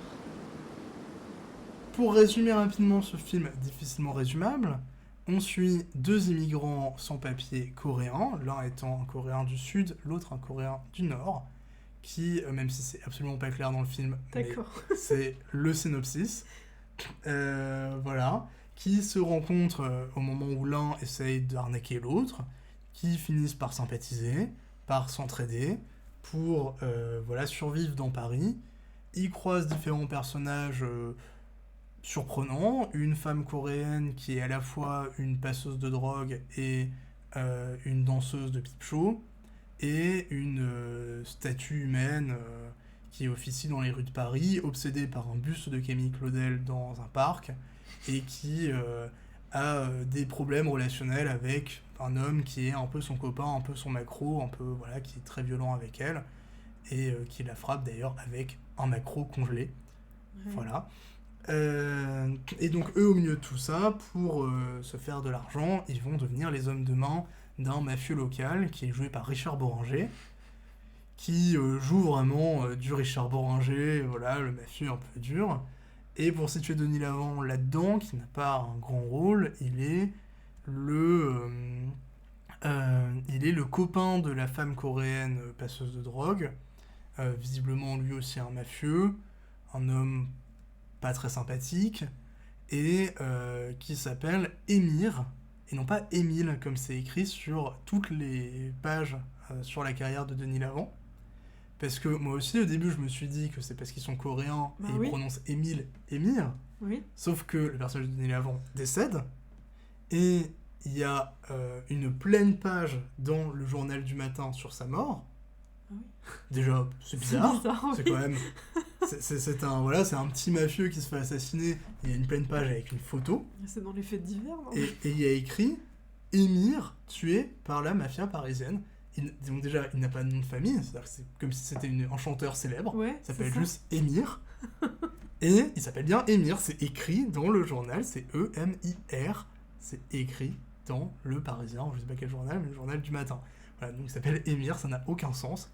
Mais comme tout ce film, est-ce que tu veux commencer, ou tu veux que je commence ? Je veux bien commencer, parce que je vais être très rapide. Bah, vas-y. Déjà, j'aimerais bien encore donner des éléments de contexte pas très joyeux, parce que je pense que c'est nécessaire pour le coup. Kim Ki-duk a été accusé d'agression sexuelle par une ou plusieurs personnes, par deux femmes. Voilà, donc on est sur un prédateur de haut niveau. D'abord, et je précise ça parce que je pense que ça se voit dans ce film. Le débat sur le fait de séparer l'homme et l'artiste, là, est assez peu présent, parce qu'on est sur un film qui est voyeur et qui est très répugnant. Pour être tout à fait honnête, j'ai regardé le début et après j'ai zappé dedans parce qu'il m'était vraiment assez insupportable à regarder, parce que c'est affreux comme film. En fait, je pense que là, je vais pas faire de détour, c'est un film affreux.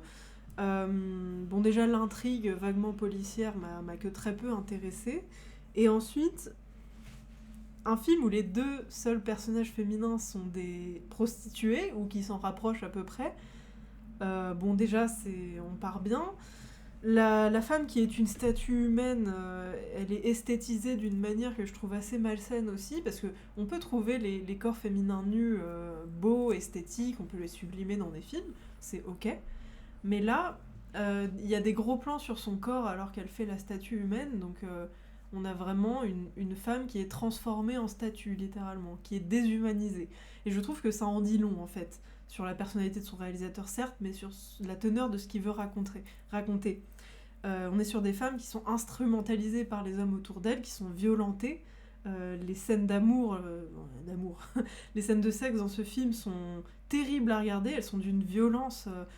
on a l'impression que les femmes passent pas un bon moment, hein, clairement. Ce n'est pas sensuel, ce n'est pas amoureux. Et il y en a énormément.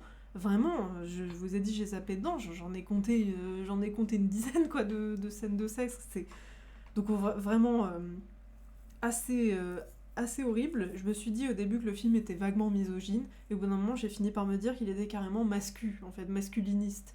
Les personnages, je parle que de ça, je suis désolée, mais les personnages féminins n'existent que pour sublimer les personnages masculins, qui sont les seuls à avoir une vraie personnalité, et elles sont instrumentalisées, mais d'une manière horrible, quoi. On n'est pas juste sur la femme qui meurt pour que le héros puisse se venger, on est sur des femmes dont le corps est violenté de partout, en fait, hein, vraiment, qui n'existent que pour ça, et qui, leur place dans la société, elles se réduisent à faire la victime ou faire la pute, en fait. Sinon, visuellement, j'ai trouvé que ça ressemblait à un mauvais film d'auteur français, et je pense que c'est l'inspiration principale pour Kim Ki-duk. Je me suis pas embêtée à chercher les références précises qu'il a, quel cinéaste il aime. Tu vas peut-être pouvoir nous renseigner là-dessus. Non, pas trop. Mais je pense que sa fascination pour la France, ça ne vient pas de nulle part, hein, parce que beaucoup de problèmes dans le cinéma français en termes de sexualité et de rapport aux femmes. Il vient clairement chercher en France une liberté, entre guillemets, en tout cas, et des possibilités de ce qu'il ne peut pas filmer en Corée, évidemment, et une image qu'il a de la France qui est très particulière. Ouais, tout à fait. Je trouvais le sound design assez désagréable aussi, ça résonne beaucoup. Je pense que la prise son, elle était faite pour être très réaliste, et franchement, c'est désagréable. Et la musique, c'est ça qui m'a un peu fait rire dans le film, parce que c'était très porno comme musique, en fait. C'était de la pop un peu nulle, un peu pourrie, voilà. Donc pour le coup, ça s'accorde bien. Je pense que cet homme aurait dû faire un porno et que ça aurait dû durer 1 heure et pas presque 2 heures. Donc c'est ce que j'avais à dire sur le film, et Denis Lavant, je l'ai trouvé inexistant dedans. Voilà, j'ai rien à dire sur lui. Oui, non, clairement, je vais pas revenir sur tout ce que t'as dit, parce que c'est complètement vrai, le film est malsain au possible, il est difficile à regarder, et il y a beaucoup de scènes de sexe, elles sont toutes dures à regarder, c'est même explicite dans le film, à un moment, vu qu'il va voir une prostituée, que la prostituée l'envoie chier en lui disant c'est pas du sexe, t'es un animal, quoi. Donc voilà, c'est assez explicite que il y a vraiment toute cette violence-là. Moi, je veux revenir plutôt sur un autre élément, que le film est nul cinématographiquement, et s'il n'était pas aussi malsain, ce serait un excellent nanar. Et d'ailleurs, j'ai vu quelques personnes qui le prennent comme tel, et je comprends, même si, voilà, faut quand même s'accrocher, mais il y a tellement de choses qui sont absolument nulles dans le film. Déjà, tout le côté action est absolument terrible. Il n'y a pas un coup qui est porté, tout est complètement dans le vide, ça se voit. Il y a le pétage de nez le plus nul de l'histoire du cinéma. Au début. Le mec met ses mains sur son nez, et puis d'un coup, genre tu le vois agripper une poche de faux sang et lâcher vraiment une gerbe de... Mais ça n'a... Mais tu sais que j'ai pensé que c'était intentionnel, ça. Non, Genre non, qu'il le c'est- faisait saigner, un truc qui ressemble un peu à de la peinture, parce que le type il peint sur la toile avec son sang après. Ouais, non, c'est le film est raté. Oui, d'accord, ok. À tout niveau, tout est mal joué, probablement parce que Kim Ki-duk ne parle pas un mot de français, que les acteurs coréens ne parlent pas non plus français, donc ça donne une ambiance mais absolument terrible en termes de jeu, parce que personne ne joue quoi que ce soit de logique, Personne ne se comprend en fait. personne ne se comprend. Le film n'en a rien à faire de la question des langues, mais vraiment de manière absolue. C'est-à-dire que de temps en temps, on nous rappelle que le personnage nord-coréen ne parle pas un mot de français, et donc du coup de utiliser son pote comme traducteur, mais de temps en temps on s'en fout. Il y a plein de moments où il parle coréen à des personnages français, et puis l'autre répond en français, puis tout est normal, genre à des flics qui comprendraient le coréen et répondraient en français, mais l'instant d'après, ils parlent coréen entre eux comme si le flic à côté ne les entendait pas, alors qu'il est censé du coup les comprendre. Plus un nombre incalculable de répliques dites par les acteurs coréens en français, mais ils les ont apprises par cœur en phonétique, ça s'entend, et qui sont incompréhensibles. Ouais, d'ailleurs je me demande comment les personnages français peuvent répondre en face alors que ils ont un très très fort accent, ça se voit que c'est difficile pour eux. On ne Et on comprend rien. comprend rien quoi, ça sort du film ça aussi. J'ai noté plein de répliques où vraiment on ne comprend absolument rien. Et du coup, voilà, tout est mal filmé, mal cadré, mal éclairé, mal joué. L'histoire policière, elle va nulle part, elle est complètement non crédible. Il y a la survie la plus improbable que dans OSS 117. Vraiment, ils sont mis dans un sac, menottés, on leur tire dessus à travers le sac en toile et on les pousse du haut d'une énorme falaise. Ils tombent dans la mer, ils arrivent à sortir du sac et à remonter en restant 1000 ans sous l'eau, pire que dans ces 117, hein. Et en commençant à se couper la main pour s'enlever la menotte, mais finalement non. Enfin, c'est complètement aléatoire. C'est absolument génial. Et en fait, ouais, il y a plein de trucs qui sont hilarants dans cette débilité. Déjà, un paquet de répliques complètement terribles. Voilà. Des trucs vraiment... trucs qui sont... déjà, toutes les répliques que je ne vais pas faire, mais qui sont juste parce que l'accent est terrible. Je vous plais, monsieur. Vraiment pour... non, mais c'est exactement... J'ai noté « je vous plie, monsieur », c'est moi ce que j'ai entendu. Des fois, même des répliques où la réponse n'est pas cohérente grammaticalement. Richard Bohringer qui demande à un de ses hommes « Comment avez-vous pu échouer ?» Et l'autre lui répond « Oui, complètement. » Vous voyez ? Oui, mais là on est entre français, hein, vous êtes censé pouvoir vous comprendre. Vraiment, tout est terrible et mal joué. Le seul type qui joue bien, c'est Richard Bohringer. Et c'est là qu'on voit que Bohringer est un grand acteur dans son style, au même niveau qu'un Galabru. C'est-à-dire que tu peux le mettre dans n'importe quelle merde. Galabru c'est pour la comédie, Bohringer c'est pour ce côté, voilà, polar, un peu sombre. Il est crédible. Alors que ça n'a aucun sens, ces répliques n'ont aucun sens. Mais il est crédible, t'as vraiment peur de lui, quand il va foutre une baigne à quelqu'un. Mais voilà, il joue un peu la même chose que dans la vérité si je mens 1, hein, mais face à des Coréens. Mais c'est vraiment terrible. Le personnage de Denis Lavant n'apparaît que pour des relations sexuelles. Il n'a absolument aucune place dans le film à part baiser. À la fin, il se fait tuer. Et il se fait tuer. Et on comprend pas trop pourquoi d'ailleurs, je crois. Si, on sait, c'est Bohringer qui demande à un de ses hommes de buter. C'est un contrat. Mais voilà, il est habillé dans le pire cliché de Gavroche qu'on ait jamais vu, on dirait Jean-Louis Aubert. Oui. C'est absolument terrible. Il y a une scène de sexe en montage alterné avec la guerre. Le gars a des souvenirs de la guerre de son service militaire en Corée du Nord pendant qu'il fait l'amour avec une prostituée. Pourquoi pas. Il se fait un tatouage, il se met de la bière dessus pour apaiser le tatouage. Et les acteurs français prononcent chacun différemment le nom des acteurs coréens.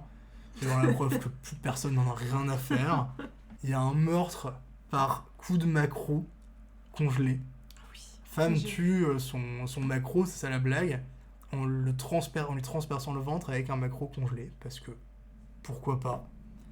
La musique effectivement qui passe de musique de telenovela, de révélation à musique de porno.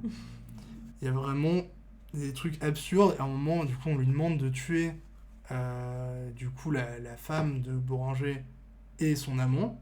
Du coup, Bohringer sait que sa copine le trompe avec un de ses hommes, donc il demande aux Coréens de tuer les deux. Il accepte pour un très gros montant. Il y va et il installe tout un stratagème absurde où il accroche il arrive à placer exactement son flingue dans l'angle pour que ça tire sur les gens. Il arrive à le fixer, je ne sais comment, avec des fils de fer. Puis il accroche la gâchette à un fil qu'il accroche à un anneau qu'il met sur l'orteil de la meuf, tout ça pendant qu'ils dorment, hein. Puis il déplace la télé, on sait pas pourquoi, pour que quand elle se réveille, elle bouge son orteil et elle déclenche du coup la gâchette qui tire dessus. Sauf qu'il est censé tuer les deux. Et donc il se barre. Bah oui. Et au mieux il en tue un, et encore avec de la chance, parce que c'est un plan de merde. Donc elle meurt, et puis lui il se venge. C'est lui du coup qui les amène en haut de la falaise et qui essaye de les buter et survivre de manière absurde. Voilà, donc c'est le plan le plus débile de l'histoire des plans. Il y a un faux John Lennon qui joue du flutio dans le métro parisien, c'est hilarant. Il y a plein de trucs, franchement, si on s'accroche, c'est un énorme nanar. Mais entrecoupé de scènes d'un malaise absolu de sexe. Donc à la limite, il faut peut-être faire un remontage et enlever toutes les scènes de sexe. Qui sont pas utiles en plus. Qui sont pas utiles. Ou si vous êtes plutôt accroché, parce que bon, ça reste... Alors là, c'est effectivement très, très nauséabond dans l'ensemble, mais bon, ça reste des scènes de sexe voilà, qui ne servent à rien, et, qui sont basiquement pornographiques. Donc si c'est pas quelque chose qui vous dérange, c'est un très bon nanar. Voilà. Avec ce jeu des langues, avec toutes ces débilités, avec son scénario absurde. Mais sinon, c'est terrible. La seule bonne idée de polar de tout le film, c'est qu'à un moment, Bohringer dit à un de ses hommes d'en tabasser un autre et de le frapper tant que la bougie, il allume une bougie et tant que la bougie ne s'éteint pas. Là, on est sur du drama policier. C'est ça. Mal. Et du coup, la bougie tombe, mais ne s'éteint pas, et le mec qui se fait tabasser au sol souffle sur la bougie, l'éteint. Et Bohringer dit est-ce qu'elle s'est éteinte naturellement ? Le gars fait oui. C'est pour la seule idée, un peu absurde, mais la seule idée de polar de tout le film. Mais sinon, on est clairement sur un projet nauséabond au possible, raté au possible, d'un type qui se retrouve en France sans moyens et qui fait n'importe quoi. Voilà, dont le synopsis, dont le scénario est incompréhensible. À la fin, il meurt, voilà, je spoil, dans un plan moche au possible, qui change d'ailleurs de format en plein milieu, parce que pourquoi pas. Voilà, donc il n'y a vraiment rien à sauver de ce film de Kim Ki-duk, donc son deuxième film. C'est, voilà, il y a Denis Lavant, juste parce qu'il avait dû voir des films de Carax, il avait dû voir Mauvais Sang, probablement, et il voulait prendre un peu cette référence de film noir français, polar, un peu. Et puis, il y a Bohringer, parce que je sais pas, il a peut-être vu Subway de Luc Besson. Je sais pas, on est en 96, je sais plus ça sort quand, Subway, c'est pas grave. Mais voilà, en tout cas, c'est pas La Vérité si je mens qui l'a influencé, parce que c'était pas sorti. Sûr. Mais voilà, du coup, c'est absolument terrible. Merci Alexandre de l'avoir trouvé. Merci Alexandre. Mais là, du coup, on est sur un truc que je trouve intéressant à souligner, c'est que est-ce que vous êtes prêts à vous infliger des trucs nuls pour découvrir des films ou passer un moment médiocre devant un nanar ? Parce que moi, je sais que ça fait peut-être de moi quelqu'un de faible ou de pas assez curieux, j'en sais rien. Mais moi, j'ai pas tenu devant ce film. Toi, t'as dit tu t'es accroché. Oui, après j'ai tapé dedans quand même. Oui, je sais. Je l'ai regardé plus ou moins dans son intégralité, j'ai quand même subi tout le film. Ouais. Mais j'ai zappé plusieurs scènes de sexe, quelques dialogues explicatifs, et je l'ai regardé en léger accéléré. Pour la première fois de ma vie, j'ai osé faire ça, mais parce que le film était d'une lenteur atroce. Mais voilà, j'ai quand même passé plus d'une heure devant ce film d'1h45. Ouais, voilà. Mais du coup, c'est vraiment un truc, une question qu'on doit se poser en tant que cinéphile, c'est est-ce qu'on est prêt à perdre du temps et de l'énergie à regarder ça? Moi, je sais que non, pas spécialement. En tout cas, devant des nanars plus sympas Oui, ou bien sûr. plus déjantés, je suis prête, quoi. Tu vois, ou même des films que j'aime pas particulièrement, mais pour la beauté de la recherche ou des trucs comme ça. Ah non, mais mais clairement, c'est nauséabond. je mets la limite à ce film-là, en tout cas pour l'instant, parce que c'est juste un peu trop, quoi. Et puis, j'évite les films d'agresseurs sexuels quand je peux, aussi. Oui, puis bon, c'est vraiment un film qui n'a Ça ne vaut aucun pas la projet, peine. qui est complètement raté et qui se contente juste d'accumuler des violences sur femmes tout du long. Oui, c'est ça. Donc voilà, c'est vraiment, il n'y a rien. Hein. On le regarde pour l'intérêt de faire une rétrospective. C'est ça, quoi, nous mais on le à regarde part parce ça, qu'on est consciencieux, mais sinon il n'y a rien à voir. Oui, voilà. Voilà, il y a potentiellement, mais de toute façon vous n'arriverez pas à le trouver, mais potentiellement il y a un petit côté nanardesque parce que le film est vraiment raté, mais sinon, voilà, il est vraiment bien raté, hein, comme un vrai film d'auteur raté de bout en bout, ridicule, Oui. complètement con, donc il y a de quoi se marrer, mais sinon c'est nul, hein, il n'y a vraiment rien à sauver.